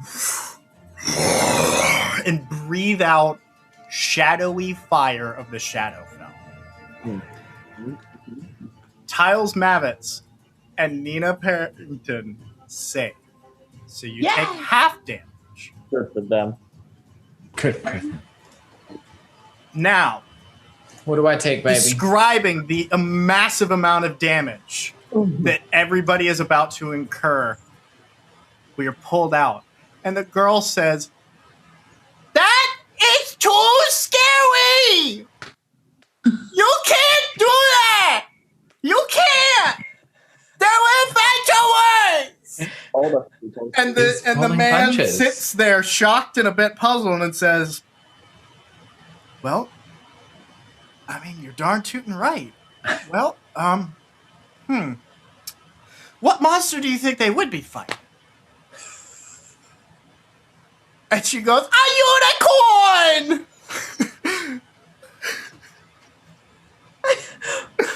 I really appreciate that we're getting subtle vibes from A Princess Bride, who I think Ken Yes. also worked on. Thank you for picking up on what I was referencing, Dylan. I really hope he did. Something in my soul wants him to have. I don't know. It seems like a property he would have gotten his hands on. Oh my god. Judy is way too cute, by the way, over on that. So you see, My child. Excuse me? the dragon disappear. Is that Charlie the unicorn? I just rapidly looked up assets You know, on roll That's 20. Candy Mountain. That looks like the Candy Mountain horse. so We're Mom, going to the Candy Mountain, Charlie. I'm gonna be honest with you. Considering the unicorn you have picked, I would prefer the dragon. This scares me far more. What is going on with those legs happening in the back? Oh my god. Where did Liv go? What happened? Liv had to leave. Okay, Liv I'll had to swap. go. I'll swap with this unicorn. How about that? I don't even know what I'm looking at. A That's unicorn. supposed to be better. That's not a unicorn. No, go to the other. Oh. Oh, no, That's- we're dead. No, go back to Charlie. He's funny. We're dead. Okay. That looks like a narwhal. Come on. Let's take this guy's freaking kidney. Am I right? What is up with his front legs? Don't worry. It's a kid. Look, there's His scary front music. legs? You're Have you fighting seen the a- back ones? You're fighting a Those are unicorn normal. that has vomited out shadow fire sparkle magic now. So I will half it from 16d6 to 8d6. Okay. Is there a chance I could also cutting words that? For a set, you could cut the damage, not so much the save. Also, he did not work on Princess Bride. So everybody who failed the save, which would be Melina, Raven Trapper, and Kenneth. God damn it! I'm gonna Kenneth Branagh. Kenneth Branagh. You both take 24 points of fire damage. Buddy. That is exactly half. Look at that. Nina and Tiles, you take 12. Good. Wait. I was behind a rock. Does that give me anything? Actually, let Wait, me. I was behind a rock. Totally. Wait, are you teal? Yeah, that's me. I'm behind a giant rock. Okay. He's comforting the baby. Meanwhile, my baby over here has no father comforting it because I'm playing D&D and the other one's 4 hours away. Leaving the see. sun for a week. All right. Yeah, you would be fine because you're not in a cone. Yes! So I got nothing? Yeah, you're fine. Fuck yeah. Way to sell us out. Only Kenneth takes 24 points of damage. You're killing Sir Kenneth Branagh. I think he's been knighted. So after that, is Tiles. What do you do? Do it, Tiles. That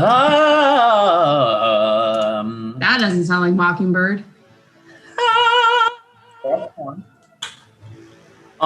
He's been knighted. Okay. I am going to use inflict wounds at 2nd level. Okay. So I got to roll to attack. Does a 15 hit the unicorn? You know, it wouldn't have hit the shadow dragon, but it hits a unicorn. Okay. Jesus Christ. It's gonna take 3, 9, 15, 25 necrotic damage. And then as my bonus action, I want to sing Glow, kind of like really, really timidly, but I want to go, you will glow, glow, you will. And I just want to see if I can perform for the wisps to show up again.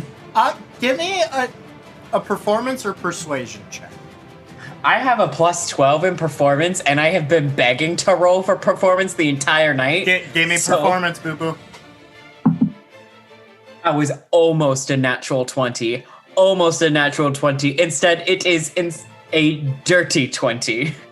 Oh, buddy. It bounced from the 20 over to the 8, and that's still a dirty 20 for me. You notice that the wisps are becoming more courageous as they start to fill the field, and as they do, more light begins to come out of them, and just almost as if it's daylight. Cool. Cool. And that brings us back, I believe, to the top of the order, which is Malina. Okay. First attack with my bow. Oh, you did a pretty Ooh, that's a 17. A hit. Okay. So I'm doing my regular attack plus my Colossus Slayer, so I get 2d8 plus a 6 for. Is Hunter's Mark still up because it transformed into a unicorn? Yes.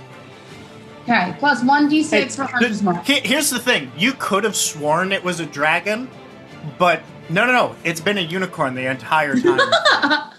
Okay. Because we move at the speed of plot here. Ready.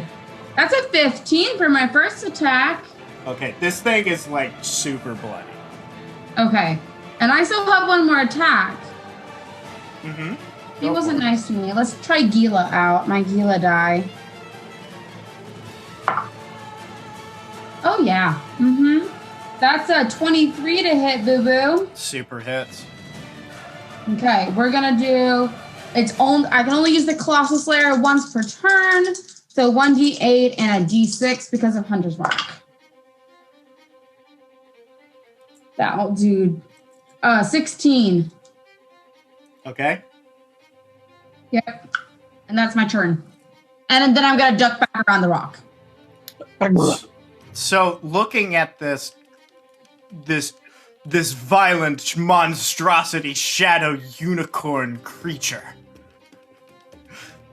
you see that it has arrows and it has been smacked by Squawk Spear, and his wounds have been inflicted.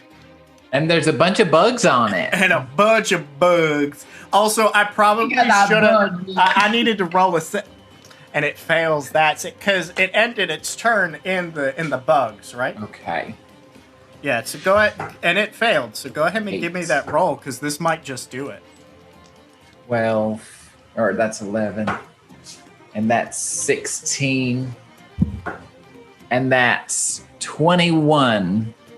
F that bug. Okay. So between Melina and Nina, how would you like to destroy this unicorn once dragon?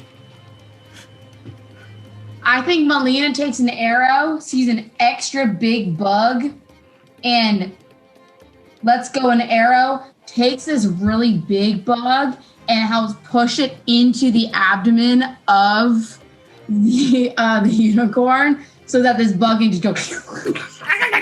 And I think I think that Nina is still just like pointing at, because she's like controlling it, and she goes, there must be mirrors around here somewhere. I mean, that's how they do these kinds of things. I'm certain there's mirrors. Oh my god. And the bugs are just attacking it. And the bugs go into the hole that was driven by the arrow, so they all. And from there, you see this creature just progressively get filled with more and more light until it just bursts, and shadow begins to dissipate, and all you see before you is this glowing shrine of a lodestone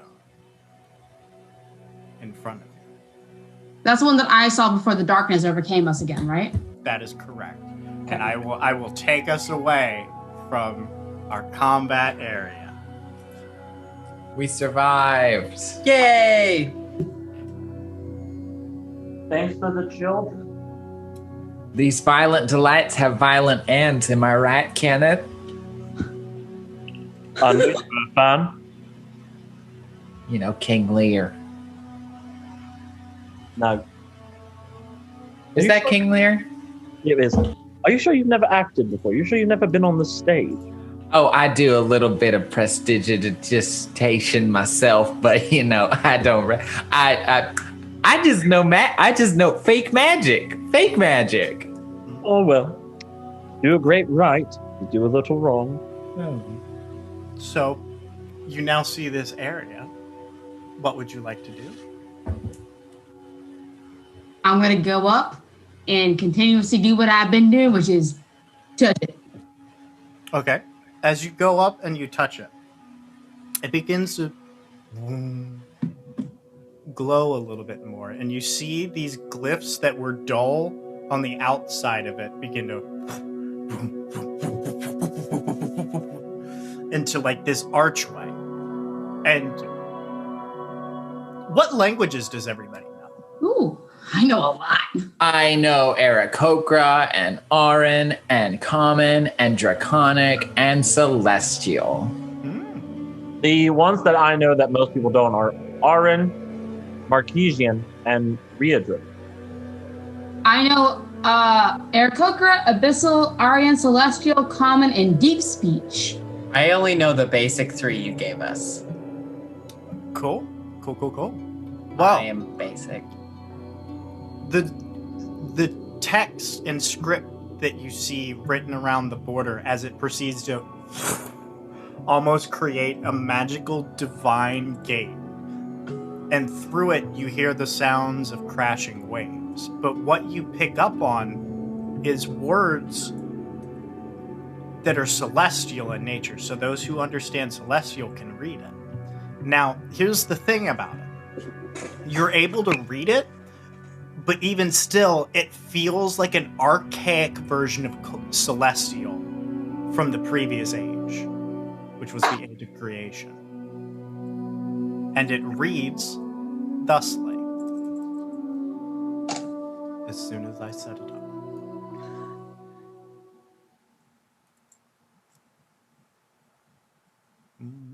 Here we go. It reads thusly. Mother Moon, you rise so fast and fade too soon, but I wanna stay in your midnight light cocoon. Mother Moon, you push and pull my heartstrings back into whenever I'm with you. And so those are the words that you are able to gather from the writing. But before you, there is an archway with crashing waves of what you can determine. What do you do? I go and poke it. That is the Rachel way. As you do, your visage becomes surrounded by the wisps and light, and you are gone. As your visage goes through the gate. Well, I think the only way is forward. And Tiles is also going to go through. I'm going through. I think they're all insane. Well, going in. And as you go through, Actions here don't have consequences. I don't want no consequence. I don't want no consequence coming for me right now. I don't like Literally, these my consequences. entire D&D personality, the consequences of me poking shit. I don't like these consequence. Oh, shoot. Consequence. I didn't don't get like an these ocean picture. Imagine the ocean. Imagine, I can think of it. if you will, the ocean. Imagine, if you will, the ocean. Abyssal, Why? dark, pressure, all your body being crushed, Wet. wet. So, You as- being held by the waves better than any man has ever held you before. Look at night with cuckoo. So going through the portal, you emerge from a different lodestone as your feet are met with stone and the sound of waves crashing onto soft sands not far off. What stands out beyond the abundance of stars is, well, the stars seem dimmer than they did before when you last saw them. Not to mention the moon being gone. It's safe to assume that Salune, beyond just being in control of the moon, is also in charge of the stars. And they are beginning to disappear. But you see around you more of these wisps here and there, and they seem to be focusing around one area, a much smaller stone, out on the beach.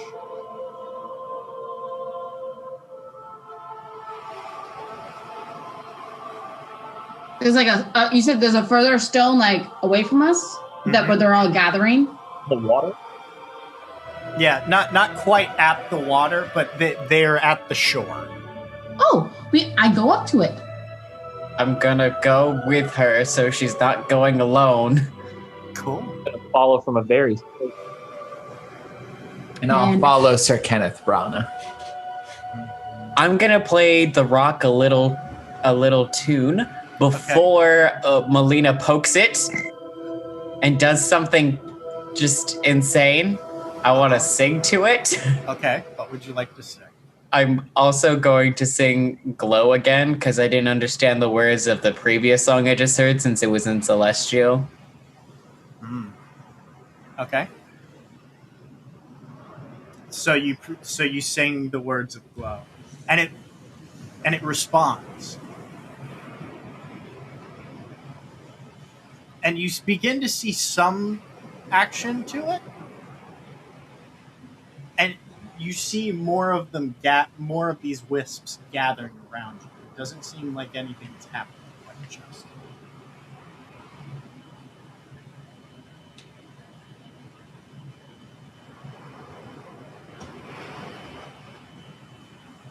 Is there anything else you would like to try? So, I mean, Rachel, if you want to poke it, by all means, Rachel, you can go ahead and poke it. I'm going to poke it. Suddenly, you're vanished. You poke it, and you poke a rock. Actually, can retroactively people proficient in perception? Can you give me a perception? Ooh, I have expertise in this shit. No, nope, not me. not me. That is not the one. No. 18. Although I do have an idea for this. 25. I actually have good stats on this character for once. Very good. Dylan, you wanted to do a thing? Is it possible to cast Identify on such creatures? Rocks? Yeah. Rocks. I cast Identify on the rock. Okay. So as you are casting Identify, all of these are going to happen at once. You cast Identify, and you get divination from it, and it's very clearly saloon, but in a different way, almost as if it's divination, but also transmutation of, and you're not quite sure for what, but it seems like another form of travel. And the reason you pick up on that is because Molina and Tiles, as Tiles is singing Glow, glyphs begin to light up on that stone, but not the glyphs for Glow. They look familiar to the glyphs that were just on the previous gate. All right, so what I can tell you is casting exposition level 1. So, not sure what this glyph means that we saw earlier, but it doesn't seem to react to Mr. Coleman. But it is Salune, along with some sort of transformation. What fool is mortal to me? Your guess is better than mine.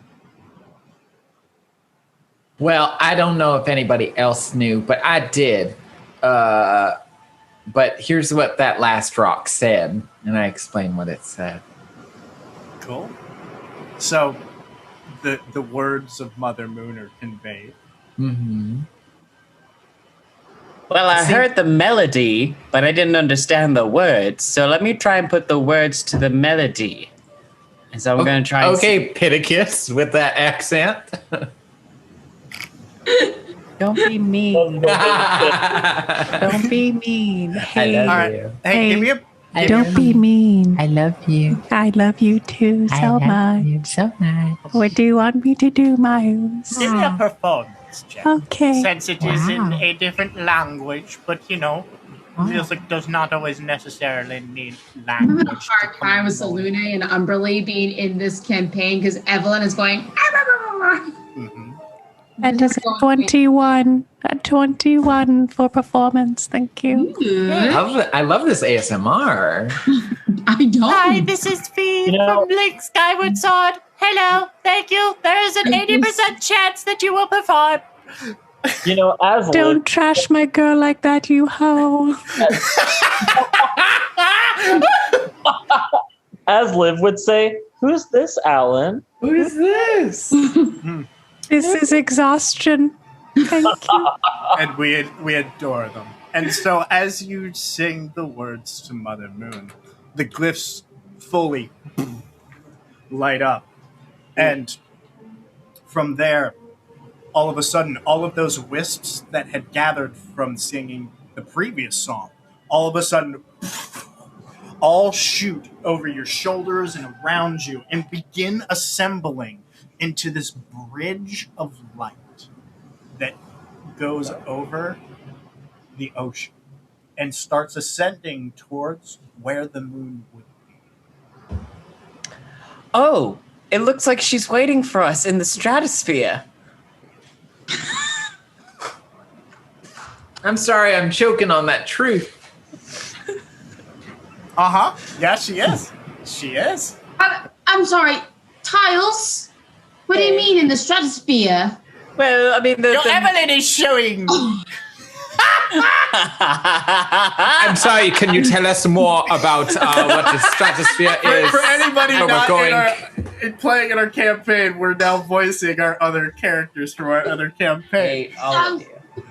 Anyway, wants so to- you see the ocean and the bridge of light before you. No, if Tilo were DMing this camp, this would be a 3-day session. Uh-huh. That's because Tilo would be doing the whole opening for 3 days, and then we'd play for an hour. Uh-huh. And then the shopkeeper, we'd have at least 4 extra days on just chit-chatting to get to know the shopkeeper. Mm-hmm. That's bad. And then we help him through his life, and we actually, by the end of it, we actually become blood brothers. Blood brothers? We cut our hands, shake it, we're blood brothers. We're also now part of the crew, part of the ship. Exactly. Well, we're all birds, so I guess we can all start flying up. But like, I feel like the moon's really far away, or it should be. Tally ho! And I'm gonna start flying along the bridge. I didn't know that's what it sounds like when you're Southern. Let's go. I'm gonna start walking across the bridge Cool. and just make sure that's very obvious that I'm walking across the bridge because it was obviously made for us, even though we can be flying folk. And here's the fun part. As soon as you start going along the bridge, you start to make it out past the initial just crashing waves. I just love the stars feel brighter and the air fresher. And then it gets briny. As you begin to hear off in the distance,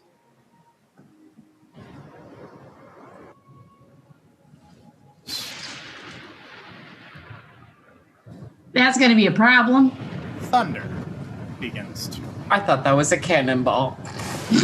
Wrong was like- campaign, boo-boo. I'm so scarred by people shooting cannonballs at things. I have done nothing to you. Look at me in the eye when you lie to me like that. You're a great actress, so you can't really do that. The waves. I just love the audio quality. It's really nice. The waves begin to rise to tsunami levels. Ugh. And you see at the top of it, oh, hello! I'm gonna need you to come down with me to meet my friend. And goes beneath the waves. I need you to roll a dexterity saving throw. Roll high. You should be nicer to my goddess than this. Who's rolling a dex saving throw? All of you. I'm gonna say, I feel like Myles really did put in the work to get that sort of Umberly vibe that I get. Woo! I got a 22.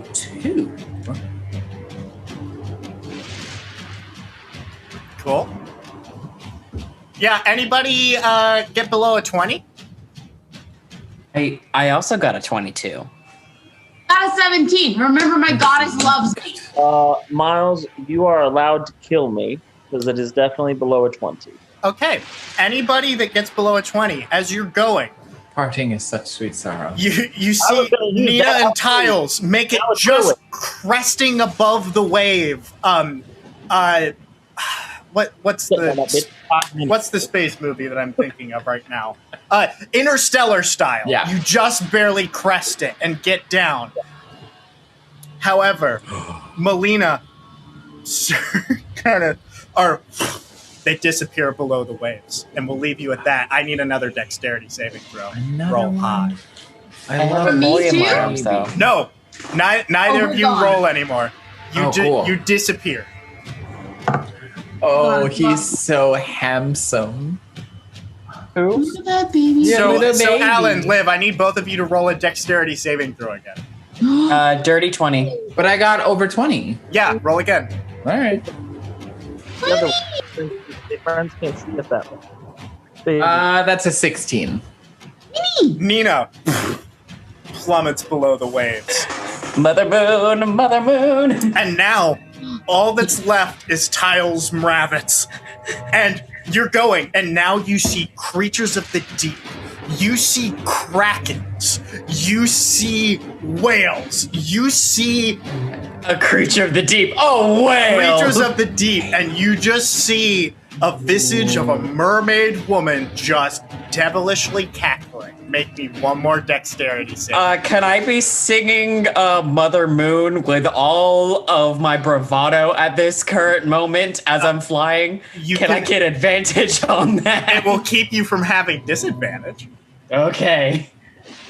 Because you see the bridge disintegrating behind you. Dylan, I like your Umberly better. Myles, this is mean. Well, 18. You just haven't had the opportunity. As you're like, I've got this, I'm free, I'm gone. This is where the child comes back in and says, no. Speaking of which, Oh my god. Hey, we all know what we're doing here, so it's all good. Trust the man. Do your thing. From here, we go back into the room. Because we cut back to the bedroom of a shocked little girl as she shouts, "That can't be it! That's not fair! They played dirty!" The man chuckles and says, "They did indeed. But do not fear. This is not the end of the Heroes of Roost. In fact, they had a trick up their sleeve." And with that, we will take our break. Yay!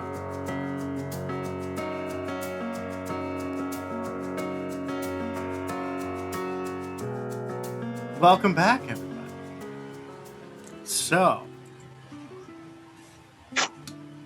Wow. yeah. Thank you for this gift. Yeah.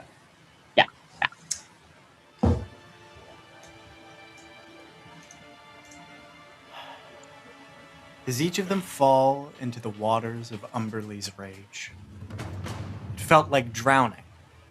But the further they descended, the less it felt like the ocean. Then out of nowhere, as if being plucked from space, each of them descended into a lair of darkness. The only thing illuminating the chamber is a glowing woman in chains next to a throne with someone lounging in it, cackling. You're out of focus with your camera. Now you're back in focus.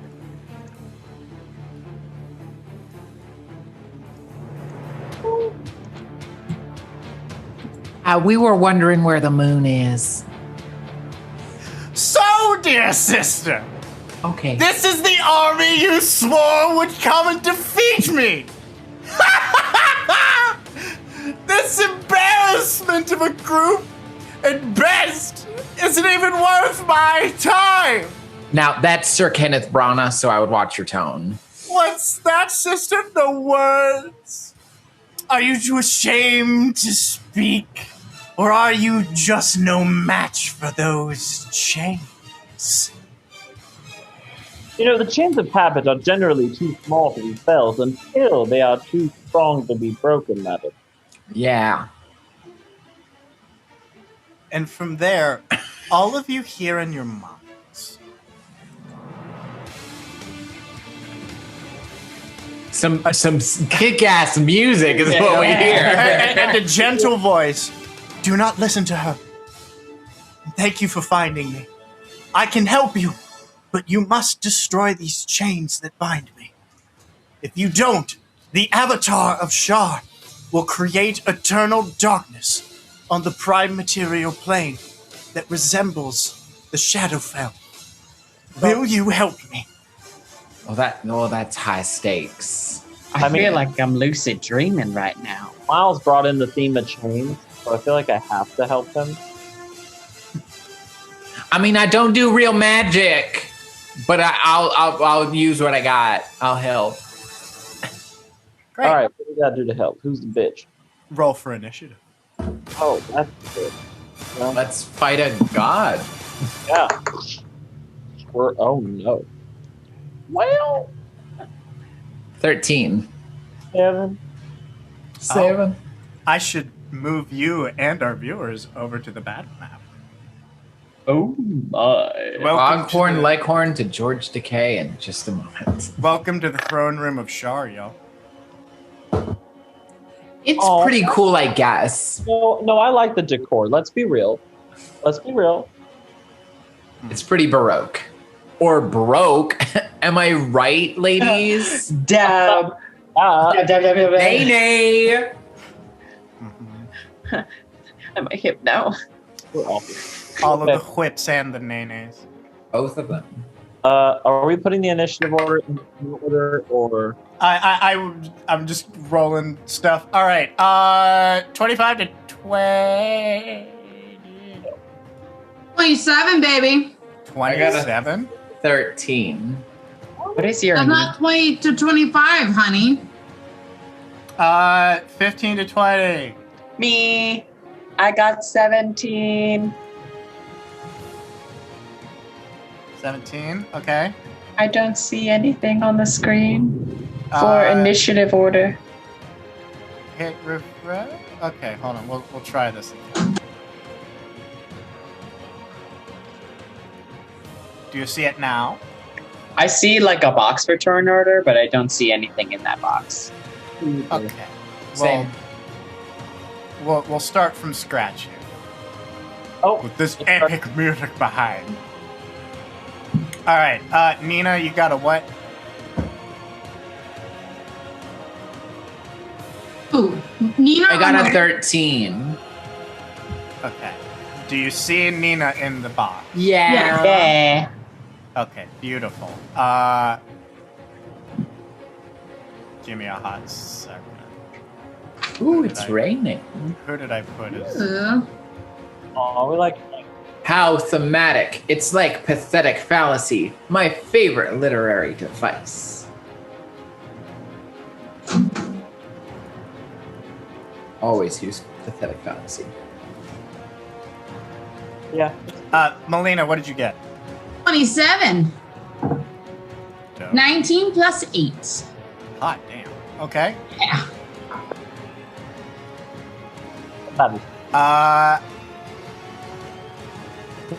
Tiles, what did you get? 17? I got a 17. I'm really glad Umberly's giving us this time to get our math together. Oh, I think that's Shar, dear, not Umberly. Oh, yeah. Umberly brought us here. Now we're facing Shar, because casually. Uh-huh. And then our dear Sir Kenneth. Oh, at the bottom of the 7.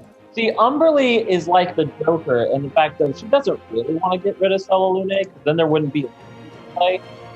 I'm like, pick on her and make her life difficult. Mm-hmm. She's like a dog chasing cars. What would she do if she caught one, you know? Yeah. What is your initiative? Wow, it is raining hard.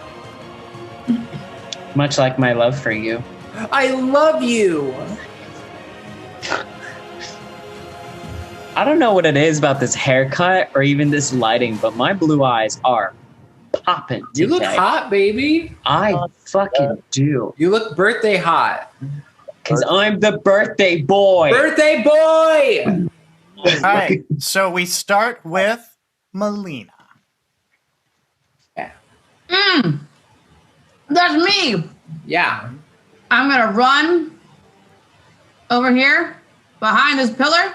I'm gonna cast Hunter's Mark on the bitch. Not the bitch. Not the bitch! Heck yes, the bitch. Not the gumdrop bitch. I may not know my flowers, but I know a bitch when I see one. I never knew my flowers. That's good. That's good. That's good. Ooh, well, let's see. Let's see what happens here. I casted Hunter's Mark as a bonus action. Onto Shar, onto the bitch. Now Melina is from New York. Okay, well, she was hiding her real accent the entire time. She's actually from New York. She's from Brooklyn. From New York. Oh, whatever. That's a 22 to hit. Ever since Anya did it, it's just a fad now. that.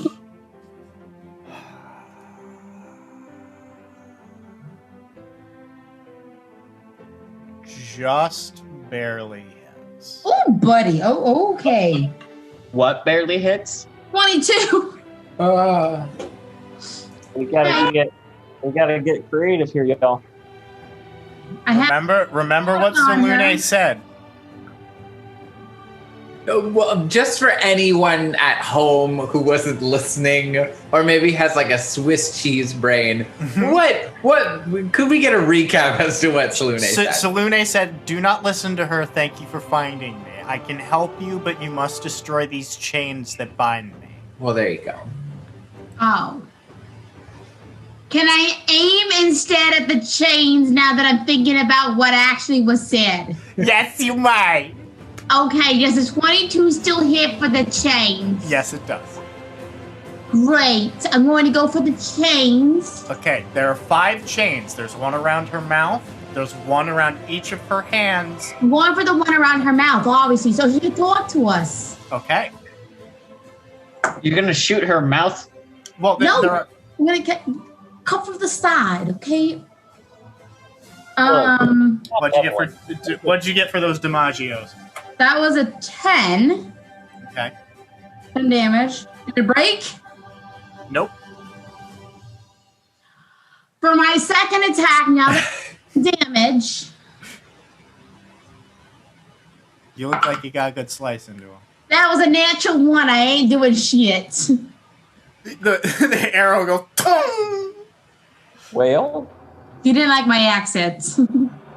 dark times. So we now find... Would you like to do anything else? Gonna duck back around the pillar. Okay. Cool. All right. Oh, did you add Hunter's Mark damage to that?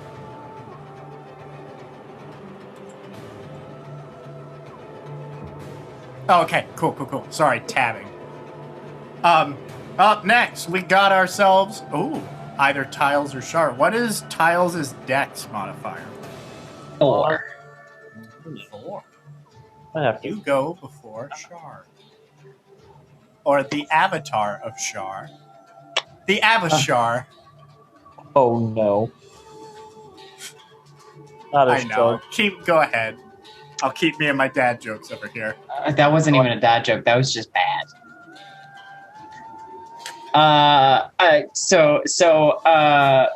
Tiles is gonna be like, all right, it's my round, it's my go.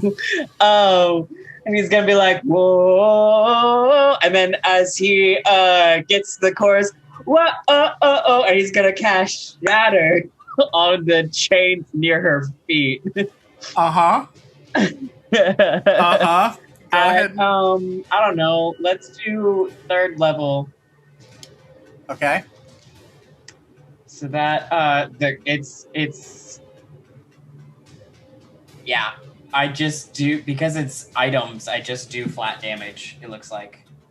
Mm-hmm. 2, 10, 2, 12. I do 15 damage to the chains. Okay. And then, because I'm a bard, I'm gonna look over at oh god. I'm gonna look over at Nina and I'm gonna be like, yeah. I'm gonna be like, fuck that, I'm with friends, yeah. And if I could, I would do it all again. Bardic inspiration to Nina. It seems like a real weird time to be singing, but I'm into it. We get it. You got 1d8 for Bardic inspiration, love. Thank you. All right. It is now Shar's turn. Unless you would like to do something else before that. I literally have nothing else I can do because that was my action and my bonus action. You got movement. I mean, what's movement gonna do for me here? She's an avatar of a goddess. I'm good. Mm-hmm. I'm good. Probably a bad idea. Oh, this will be fun.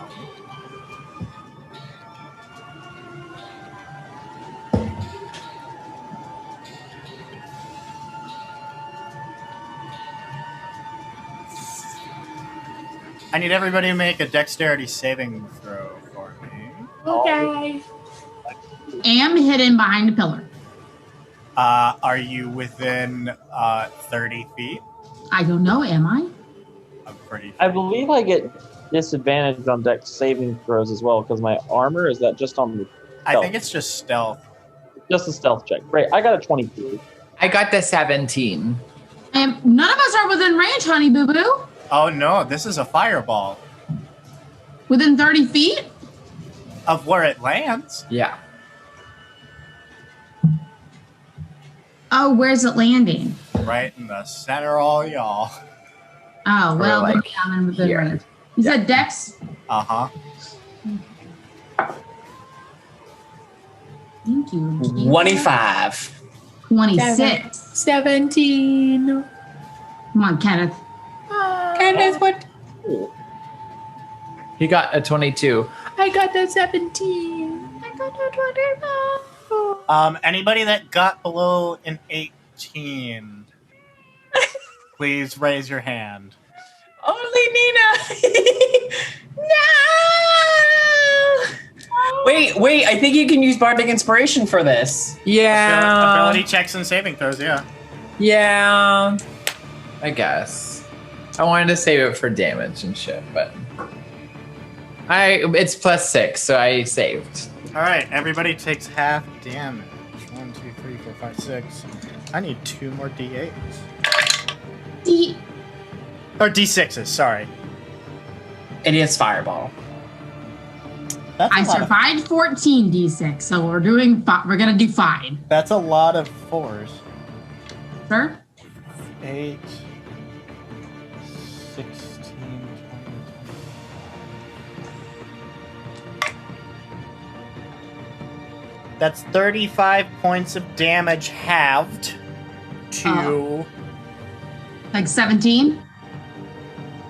Something like that. Yep. Cool. Everybody takes 17 points of damage.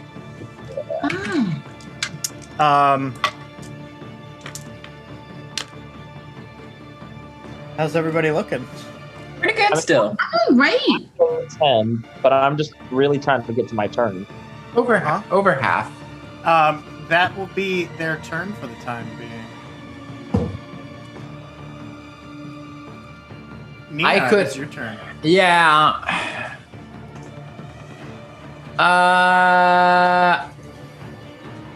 Could you turn the music just a little bit down? Absolutely. Thank you. You know what? I can do both, I guess. No, I can't actually, because that would be 2 actions. And just as a reference, the face chains have been hit for 10 damage, and the feet chains have been hit for 15 damage.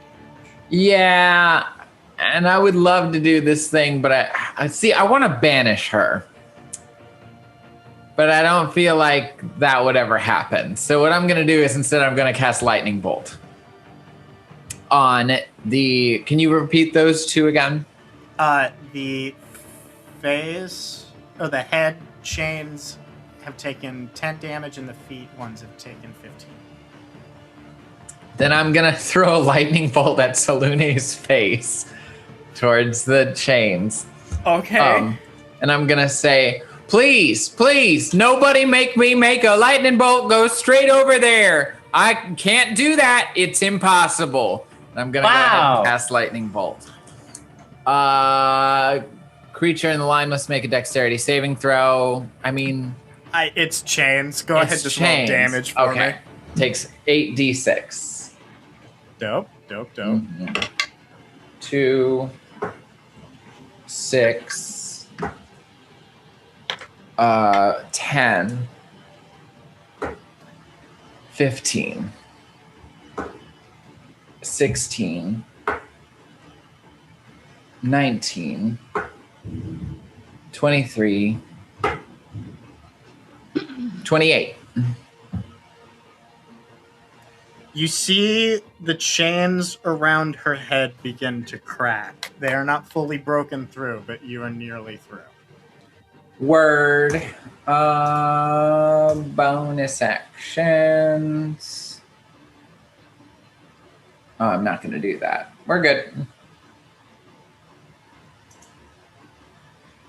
Next person. Cool. All right. Next, we got ourselves Sir Kenneth. Sir Kenneth. Yeah, okay. What you got for us? As a bonus action, I'm going to cast Prayer of Healing. Okay.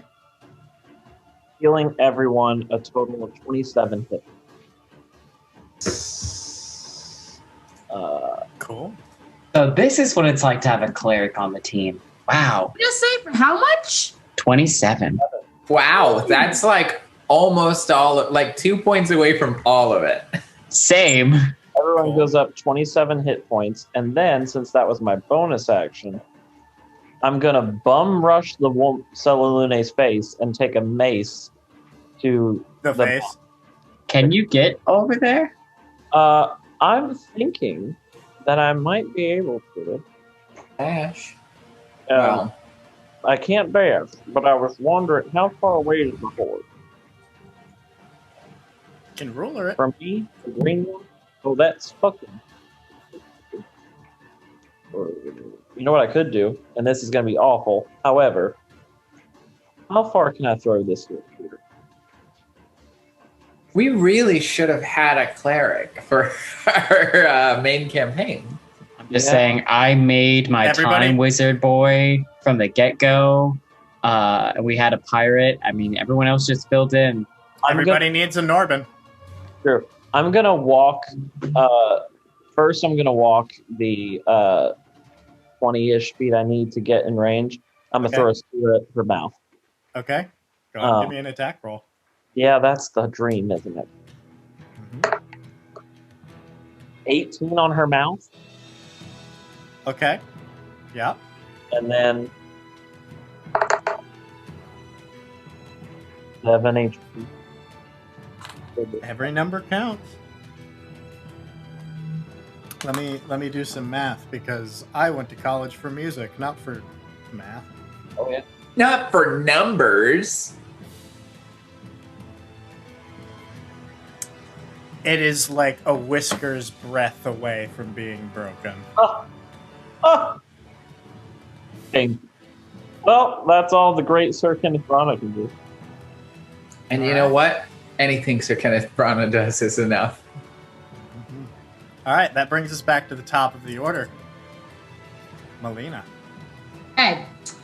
First arrow is going to be going towards the mouth to break that. We're going to be saving Colossus Slayer for the second. So, going to try to hit the mouth chain. Okay.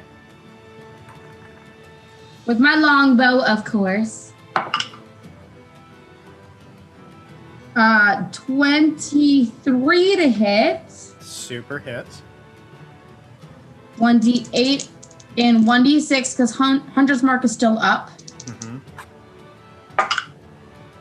That is 8 plus 3 is 11. Okay. I will say you see the arrow goes and you see the chain shatter. Great.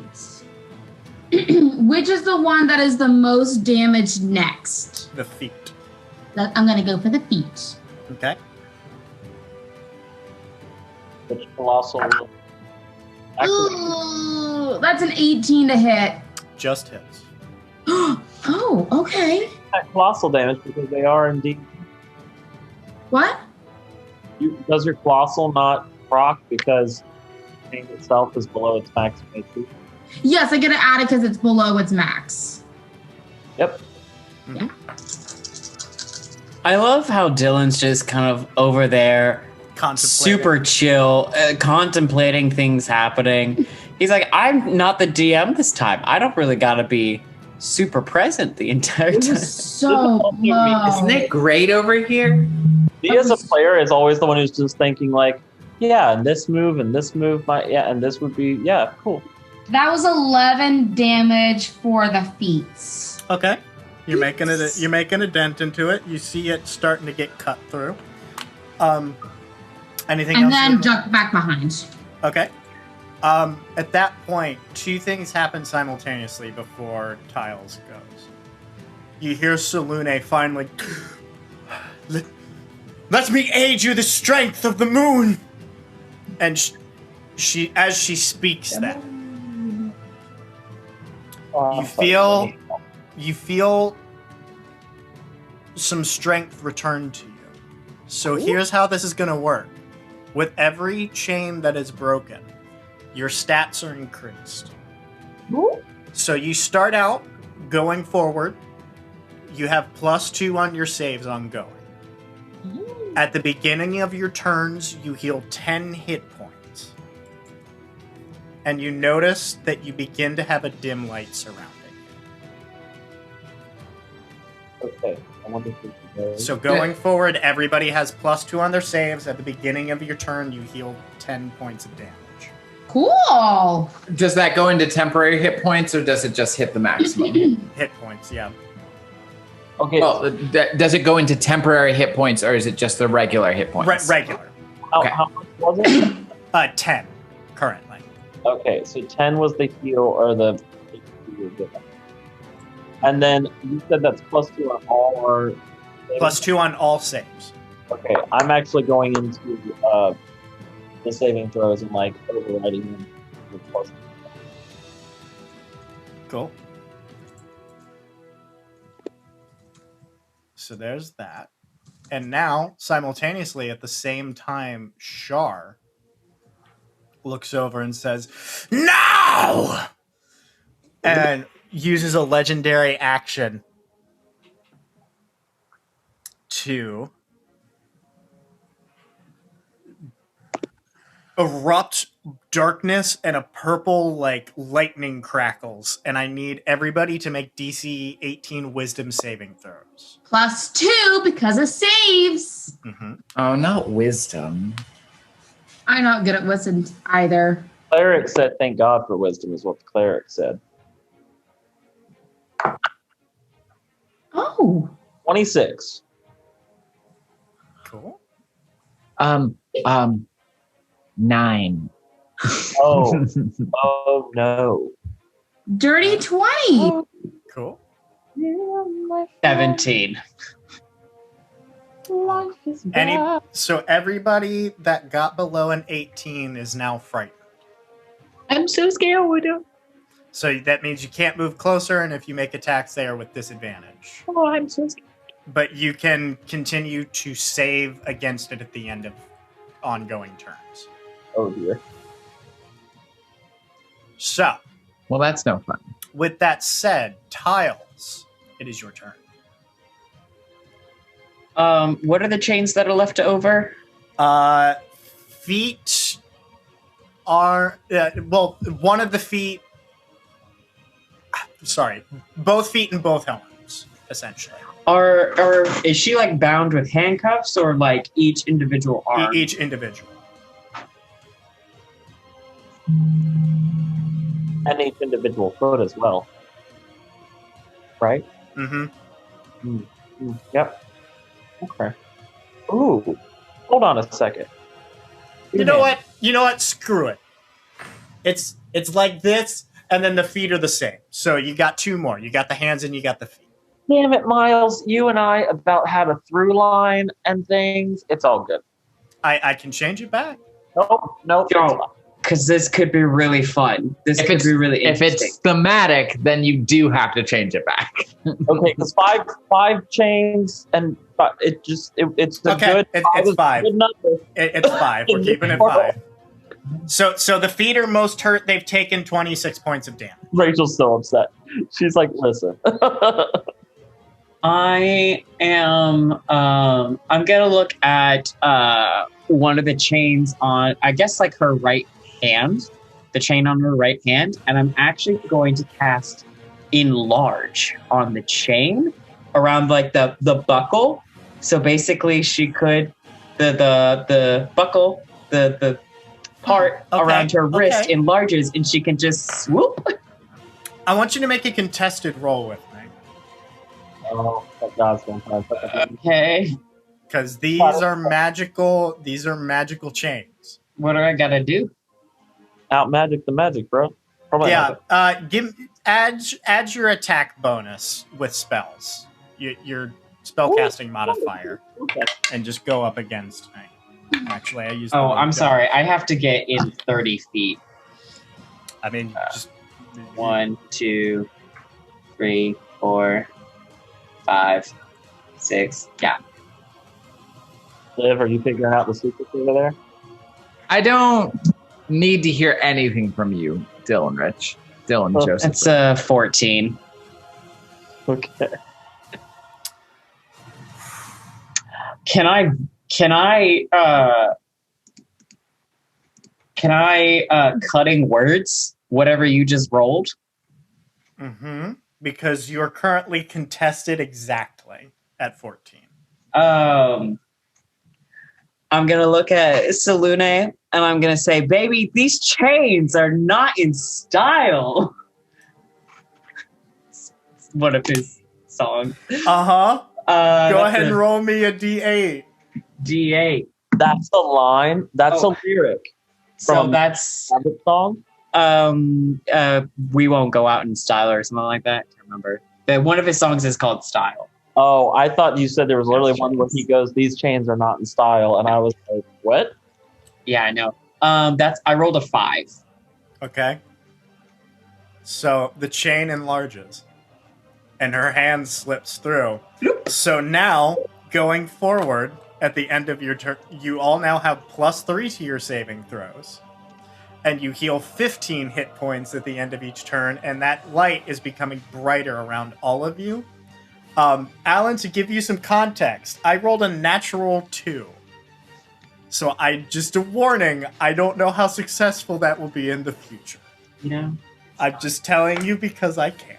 Reactions are also like bonus actions too, right? Reactions are in They are their between. own action, but yes, they are not part of your normal action. So I could do a bonus action right now, is what I'm saying. You use your bonus action to cutting words. You're wanting to use a reaction.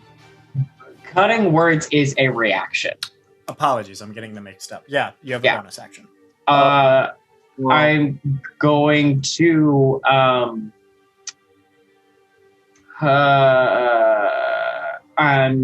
I'm not going to do anything. I'm good. Sorry. I was going to do Bardic Inspiration again, but no, I have to get through Miles's song list. God damn it. Miles, there are songs on here I don't remember. I'm gonna look over.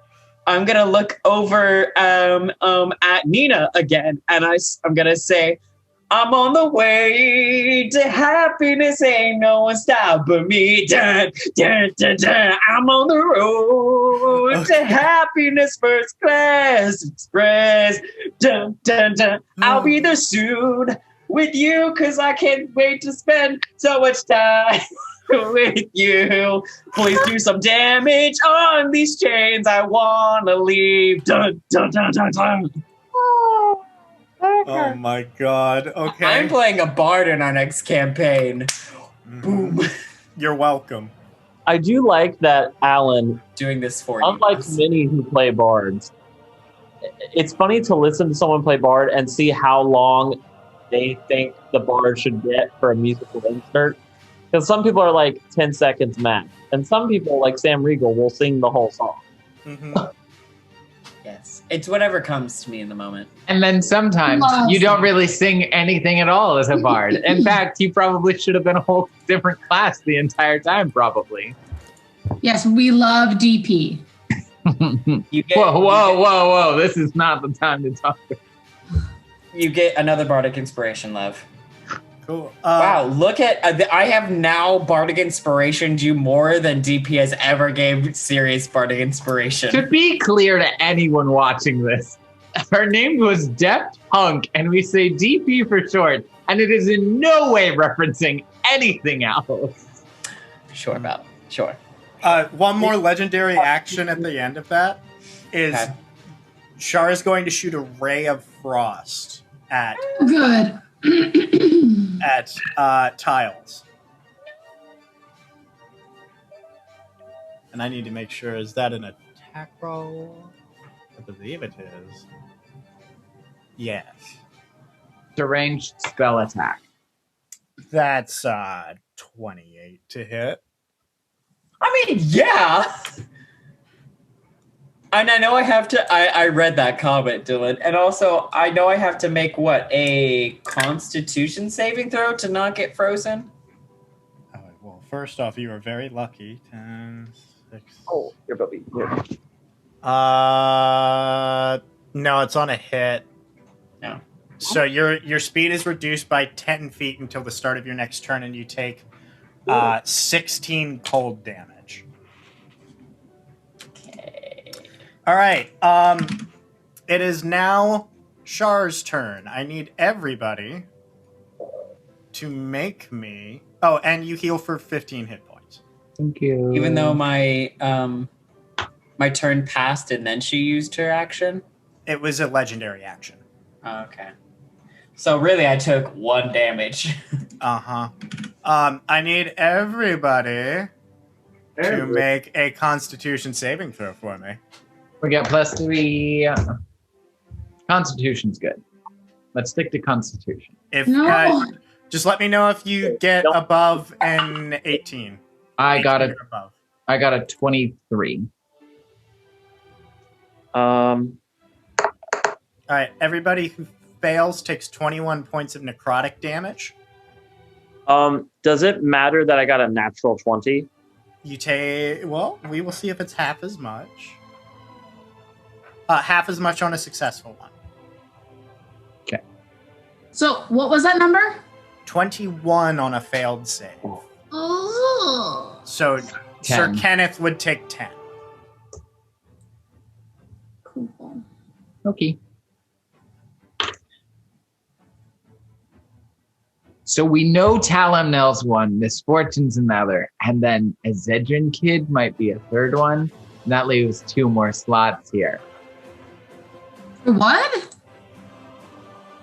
I'm just on to Dylan's tricks. Trying to find the 5 chains. And then Oh. beyond that, Char will actually start to move forward. Ah!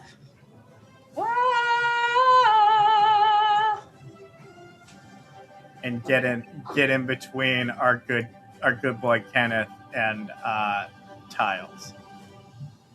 And will stand there menacingly. Look at her so menacingly. Amazing. Mhm. Next, we got ourselves Nina. Yeah, what the hell am I gonna do? So the head and one of the hands is free, one of the feet is damaged. It's about halfway damaged. Cool.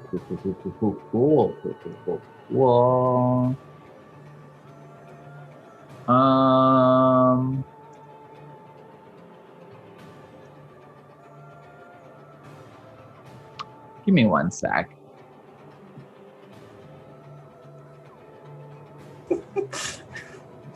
I just thought of a line I want to use on my next turn, but I don't know if it's too mean or not.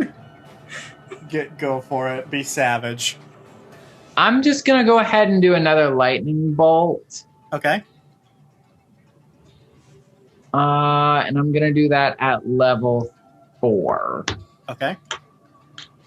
So that is 9, 6, and I'm gonna do it at the other hand. Okay.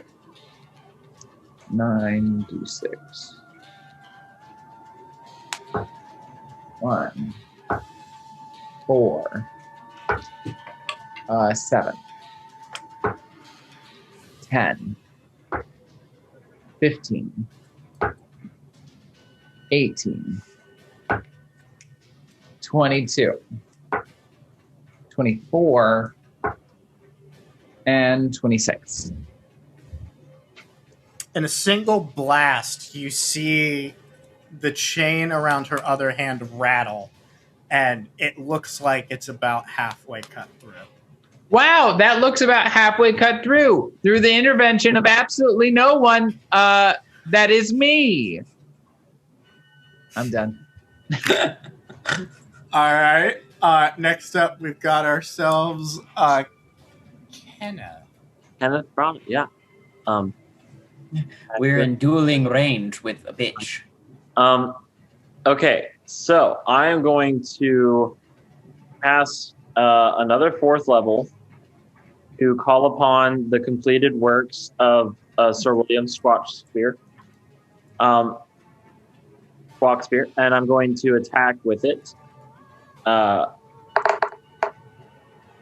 Oh god, does a 19 hit these chains? 18 hit one of the other ones. At 18, you have found to be their DC.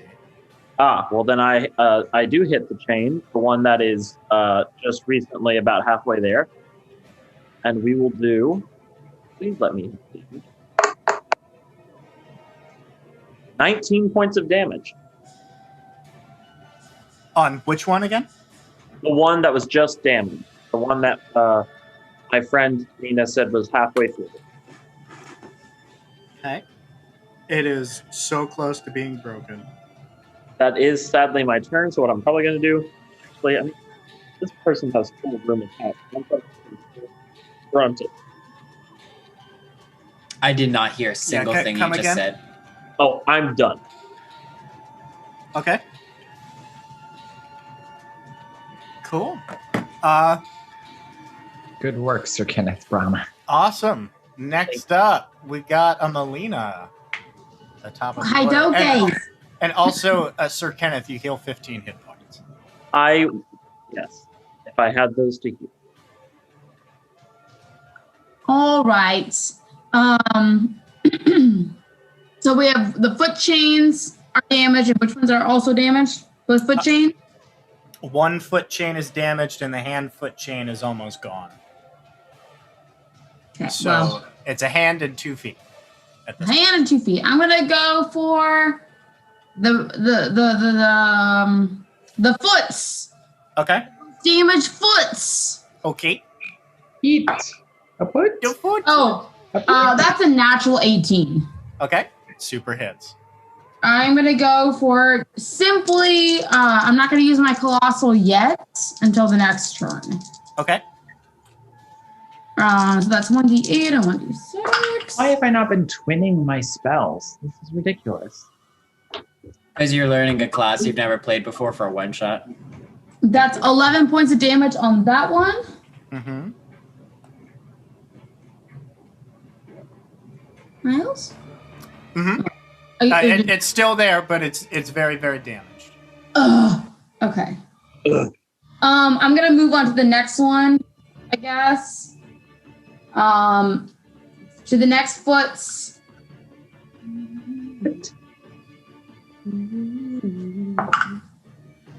Ooh, oh, and that's 19 to hit on that one.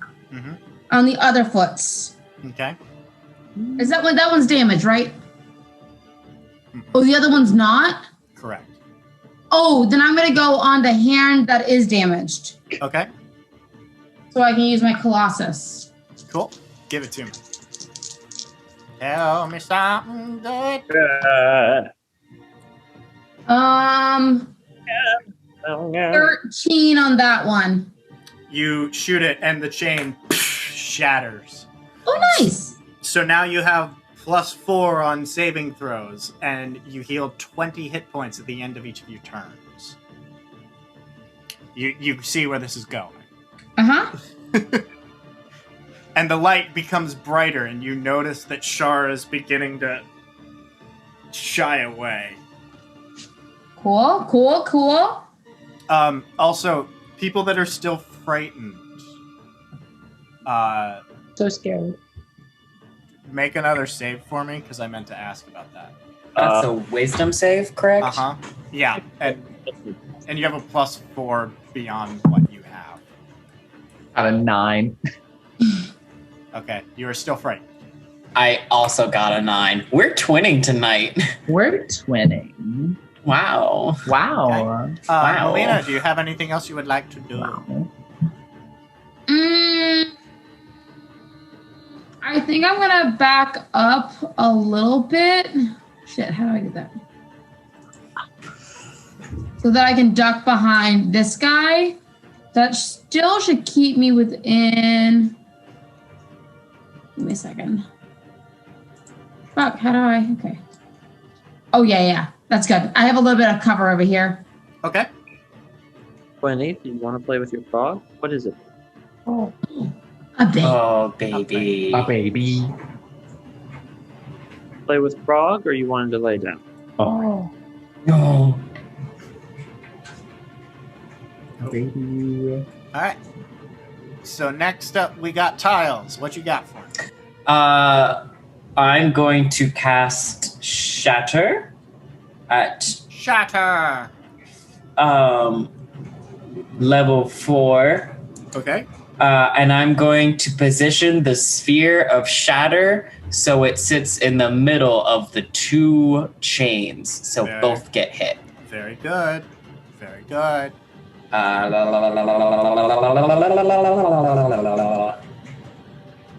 Shatter is okay, so I do 5d8 this time. 1, 3, 10, 17,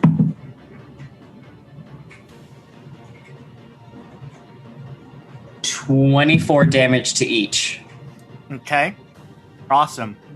And the first foot chain breaks, and the other one looks like it is well on its way.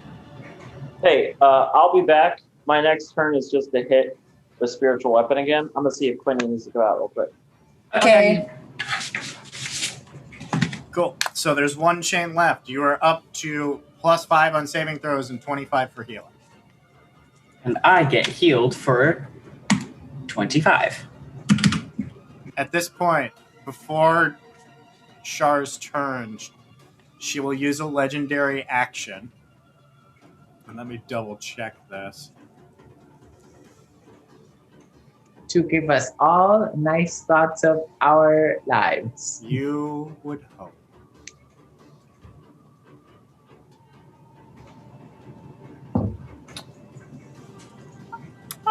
A dark cloud surrounds the area in a 20-foot radius.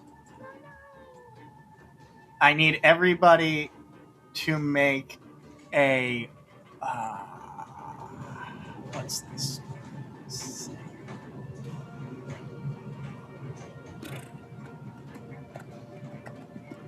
A Constitution saving throw. Not good at those. I'm Well, good. you have a +5 on top of your save, Mm-hmm. but you're also out of the radius range. I get a plus 12 for all of this, and I still only got a 14. I got 15.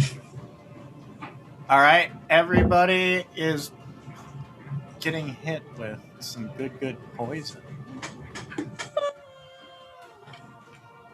You said except for me? Yeah, because you're out of range. Cool.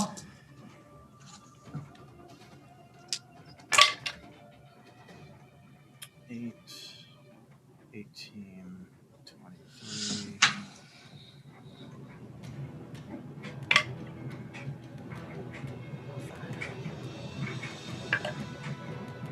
Six.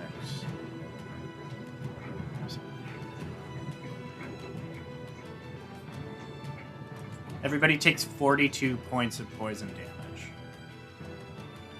Okay. Well, we still got to figure out if Dylan saves. Uh-huh. Dylan, come back. Because it was a very deadly spell casted up. Myles, why do you hate us? I love you very, very, very much. I mean, we do get 25 healing every single turn, so... Okay, what do I need to do? You need to make a Constitution saving throw, and you get a +5 on top of whatever you roll. Because if you fail, you take 42 points of poison damage. I need to... What kind of saving throw? Constitution, Which is a +4 right now? +5 currently. +5. Oh, that's... On top of whatever. Well, and no, just to be abundantly clear, this is on top of whatever you're saving. So yeah, if you save, except I didn't have a Constitution saving throw before settling. okay, so 18, Lebroski. you take 21 points of poison damage. You got it. And there is a sphere around Shar of just dark, inky black poison that's just sitting in the air now. And now it is Shar's turn.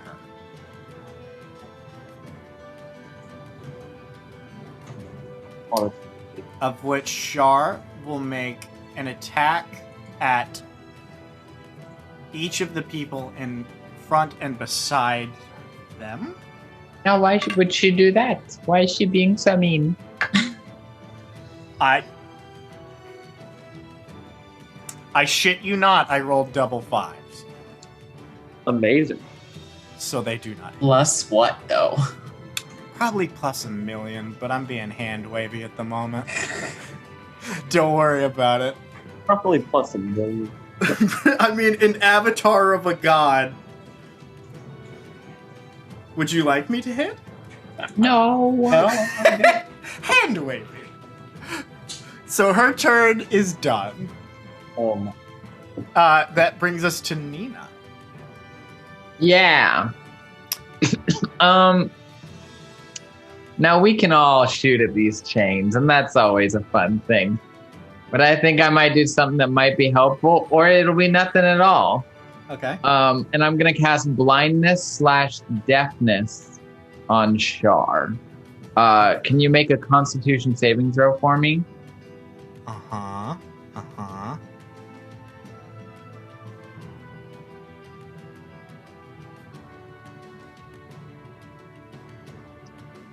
Give me a second. You're good. You said Constitution? Mm-hmm.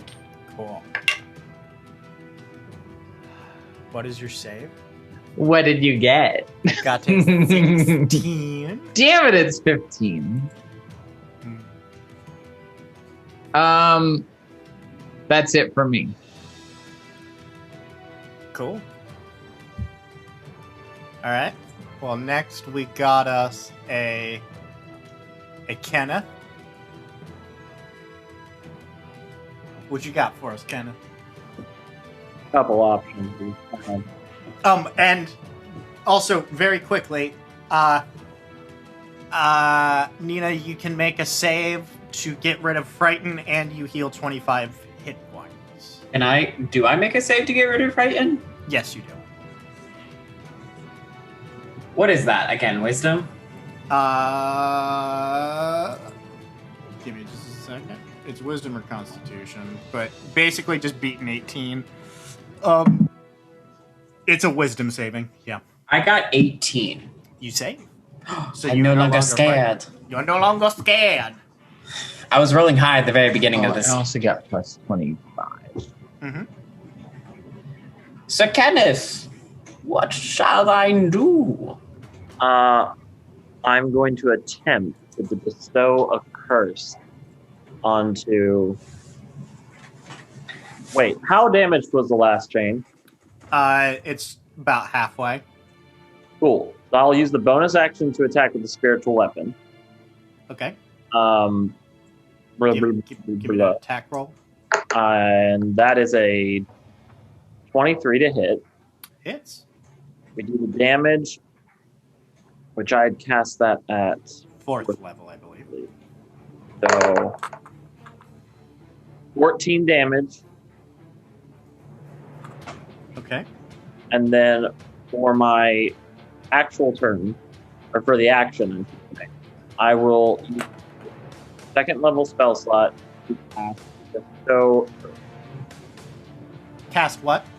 Oh, I'm sorry, that's the third level. Third level, bestow curse. So if it succeeds, I get a couple different options, but let's just see if it works. There's a wisdom saving throw of 16 that she has to make. Okay, there we go. Oh, shit. That is a 22. Well, in that case, he doesn't give a flying fuck about me. And I heal because it's the end of my turn. Okay. Cool. How many am I healing again? 25. Oh, amazing. Speaking of, Char's gonna pop in for a hot second. And, let's see here. That's right, Kenneth. You brushed that off. You healed, just like after your divorce with Emma Thompson in 1995. That was real just. Emma Thompson. So the cloud persists in that area, but you can tell a door of blackness appears, and then you see Char appear next to the person that's been shooting the chains in the back. No! No! So actually, No. No, actually. Sir Kenneth, can you actually give me a another Constitution saving throw? Ooh, I can, but it doesn't mean I want to. Well, actually, is Cloud Kill? Do you have to save every turn? Cloud kill? I think, sadly, I really think so. You can technically hold your breath.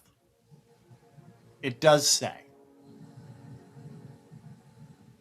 Well, if I start or end my turn, I make the Constitution. They're affected even if they hold their breath. Yeah. So I have to make it because I'm in it. Mm-hmm.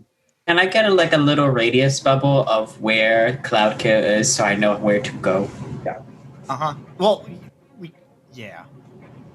I don't know how. Yeah. So click on your homie. Me? Or actually, Myles, drag like a little or a little object onto the map. What's the radius of it? 20. Okay.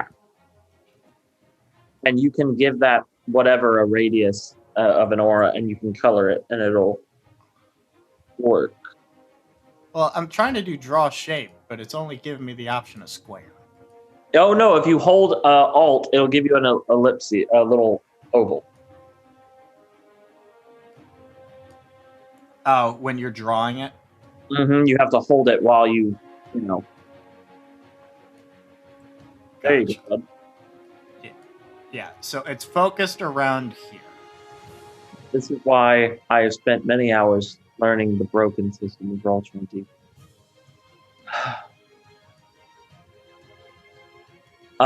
So here's the fun thing about Kenneth Branagh, right? Mm-hmm. When he works. So many things. Doesn't, he rolls a natural 1 like I just did. Yeah. For poison in the cloud. So. Okay. That's going to be a lot of DiMaggios.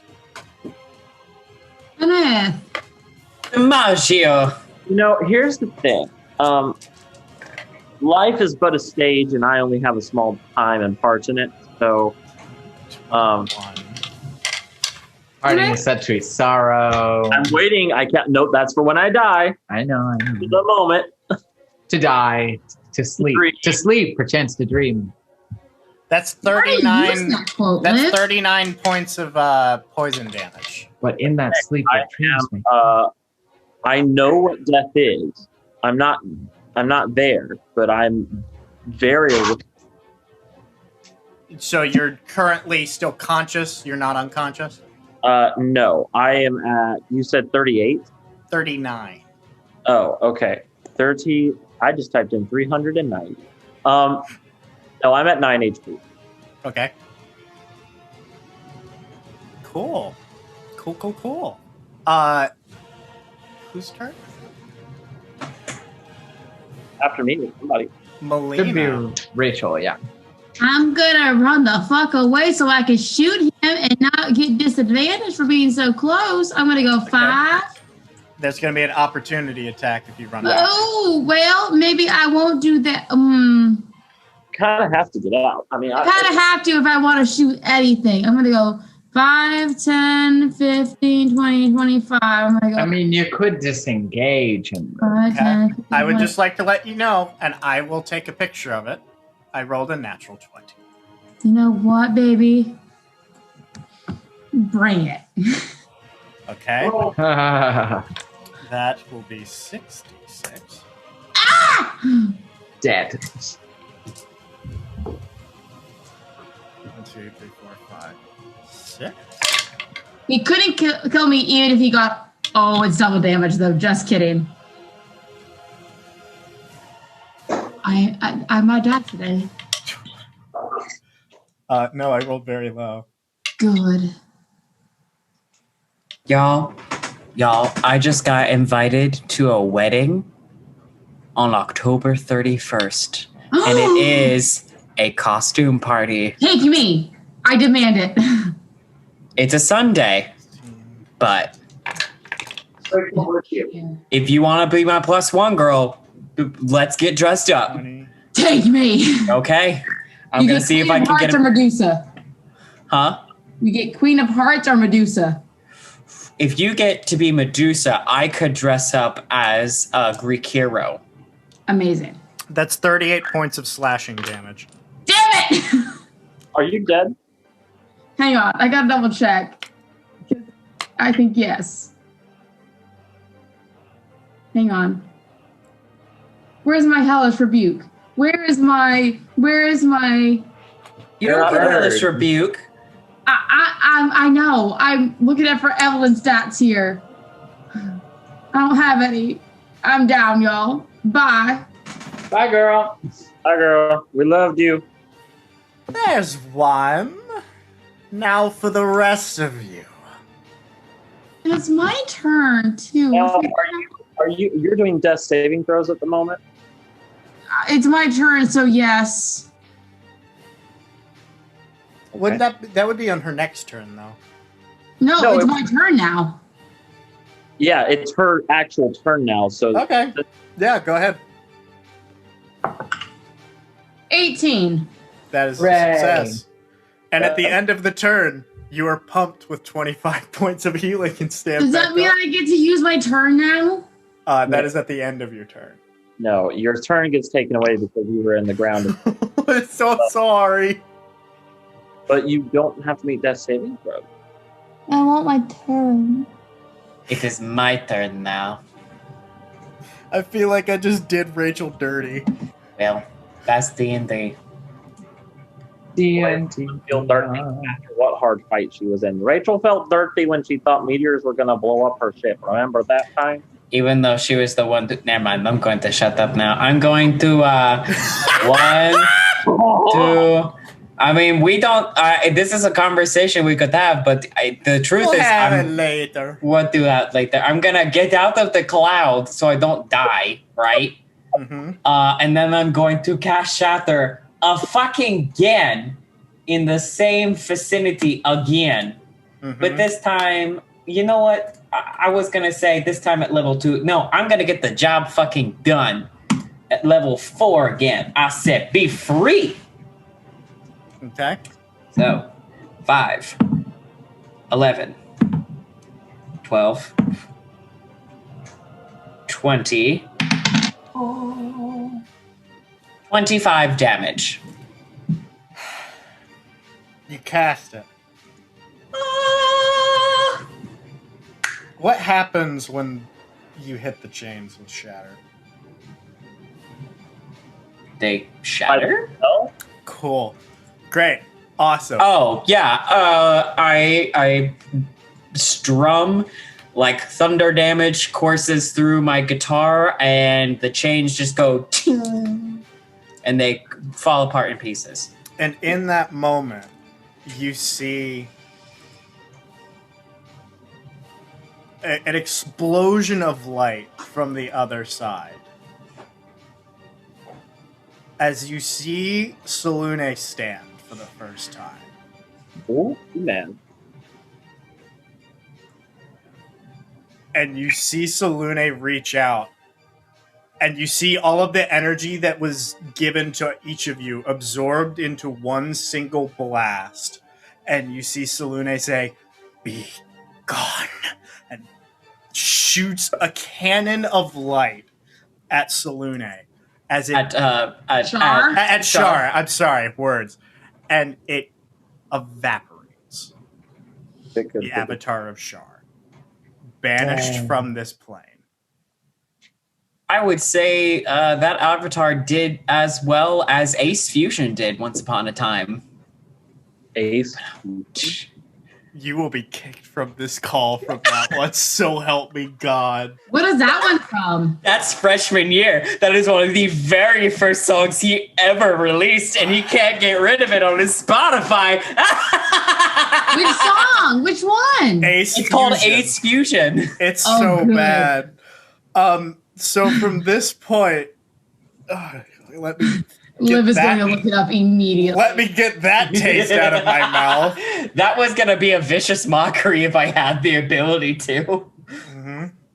Mm-hmm. You see Salune standing before you. says, I cannot thank you enough for what you have done. I will return you home. But as I have given you this energy, I will never fully be at full strength. My moons will now wax and wane, but the stars I will still hold high in the sky. Take this power that I have given you, and do good in the world with it. If you do not wish to carry it any longer, pass it on to somebody who you find worthy. In the meantime, I bid you farewell. And you fall not fall. There is a resounding light that is warm and welcoming, and you find yourselves standing back at the edge of Roost. And you look up, and you see a crescent moon. Now, to end our story, days and months pass as the heroes of Selûne all happen to find themselves back in Roost at the Bottled Beak. What have your characters been doing in that time? And yeah. First off, as soon as this was done, I'm pretty sure Nina said, well, I guess the moon came back to roost. And there's a pause so that people could laugh or chuckle or anything they wanted to do. See, she just had to return to her flock. She just needed a little alone time. Oh, yeah, absolutely. She need just to take a bath. You know, sometimes you just need to get away for a little while. Sometimes you just need to get chained up in someone's bedroom, and that's valid. I've been there. You and me, let's be friends. Yeah. See, like what they did not have was a good safe word, unfortunately, which is why it's a good thing that she had us as friends to help bring her out. This of that metaphor has gotten way out of control. So what are you doing in the days and months since returning back from Roost? Tiles, feeling very invigorated from his journey, goes and writes a collection of songs. One would say a record, maybe an EP, maybe a book, and he titles it Mother Selûne. And he just writes about all of his journeys, singing songs that he heard along the way.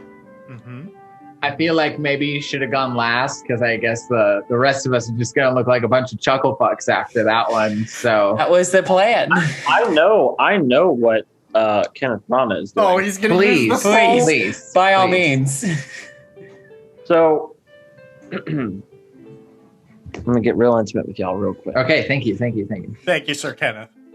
Kenneth Branagh.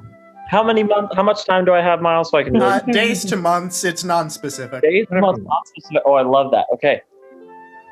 Days, months, who could say, or when in love, time is but a mere fiction, a construct, if you will.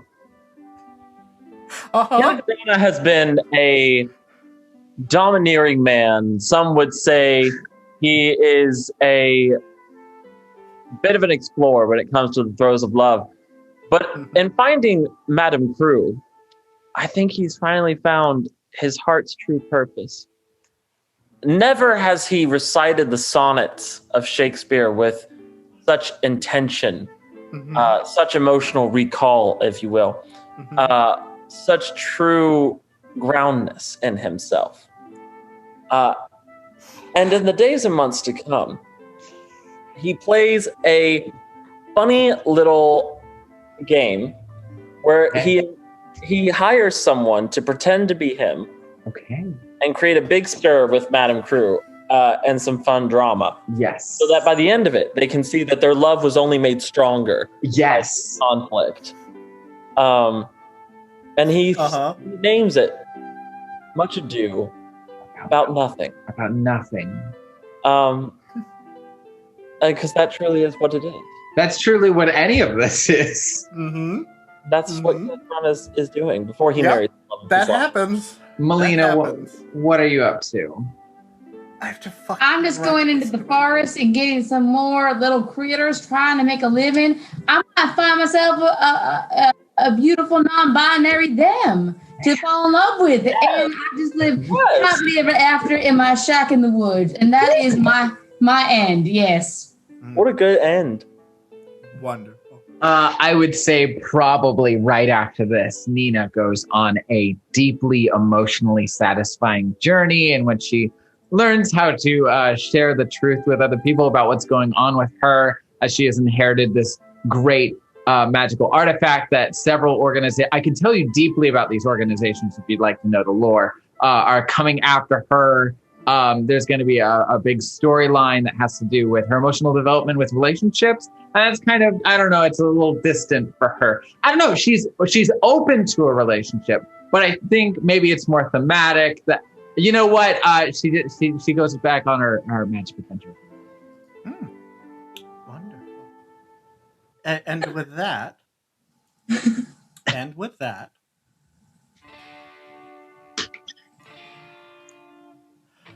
the man sits up a bit and looks over to the young girl beginning to drift off to sleep. And that, my dear heart, is how Salune got waxing and waning phases of the moon. The man gets up and kisses the little girl's forehead and whispers, "Good night, my adventurer," before shutting the door for a night's sleep. The end. Nice.